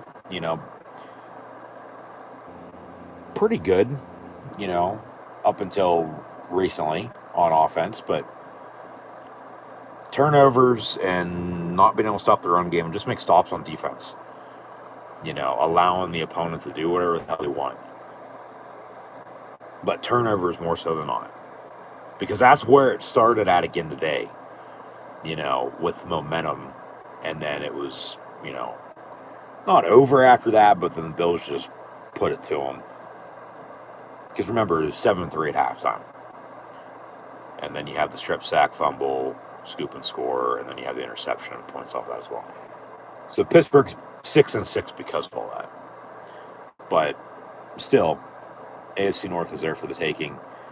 They'll be at Baltimore next Sunday at 1 o'clock. I'll have live play, watch along reactions over on YouTube then. So be sure to tune in. But we'll see if anything changes for the black and gold from now until next week. Because if they're going to continue to play like this, there's no way in hell, they're making the playoffs. And the people are going to bring up the argument now, and I can already hear it, that's why I'm saying this. Well, even if they do make the playoffs, they're not going to win in the playoffs anyway because they haven't won in the playoffs in damn near a decade, which is true. And I understand it. I get it. I hear you. But you got to get there first off, and they've had their chances to take control. They haven't been able to. And just frustrating. Just frustrating as all hell. I didn't think sitting here on November the 30th, I'll end with this. Okay? So be sure to like, follow, and subscribe on social media. Links in the description below. Thanks for tuning in and listening. But I didn't think, from, late January, earlier this year, into the spring and all summer long, into, early fall with football season beginning, that on the final day of November the 30th, 2025, I don't think anybody thought this, so I'll say it for you, but I'm saying it for myself. As a Penn State and Nittany Lion fan and as a Pittsburgh Steelers fan, that both Penn State and the Pittsburgh Steelers would both be 6-6 right now.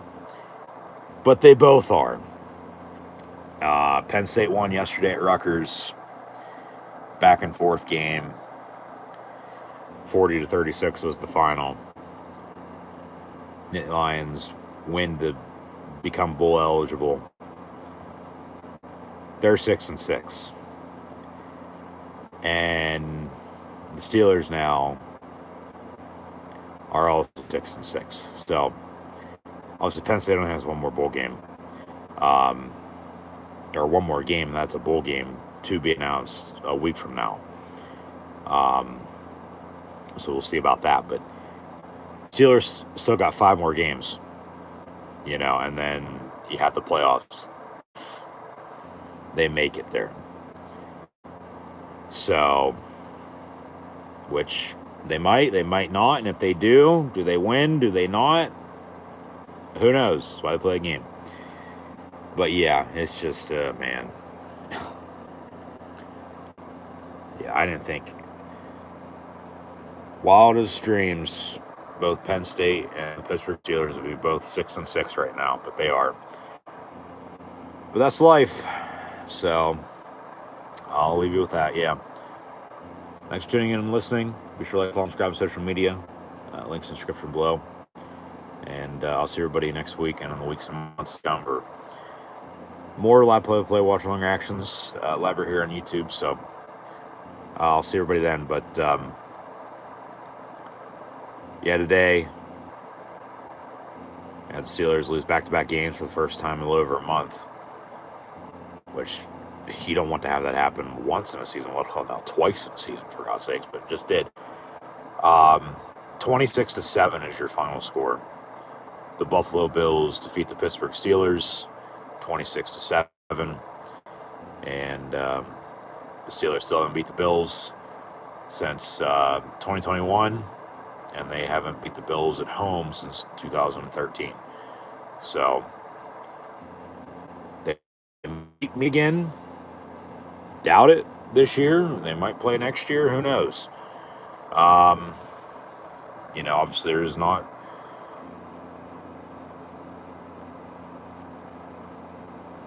that much real estate that separates Pittsburgh from Buffalo, other than interstate up to Erie and head east. But it was your, old school smash mouth football game in the first half. It was a low scoring defense showdown, but I talked about at halftime, hey, Steelers got to take control of this game, because if not, the Bills might. And if they don't, and you don't, it's going to get crazy. Well, the Bills did take control, and it was with the run game, because the Steelers couldn't stop it. So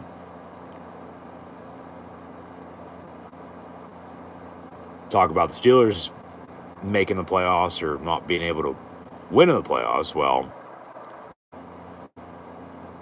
what's Buffalo done in the playoffs lately?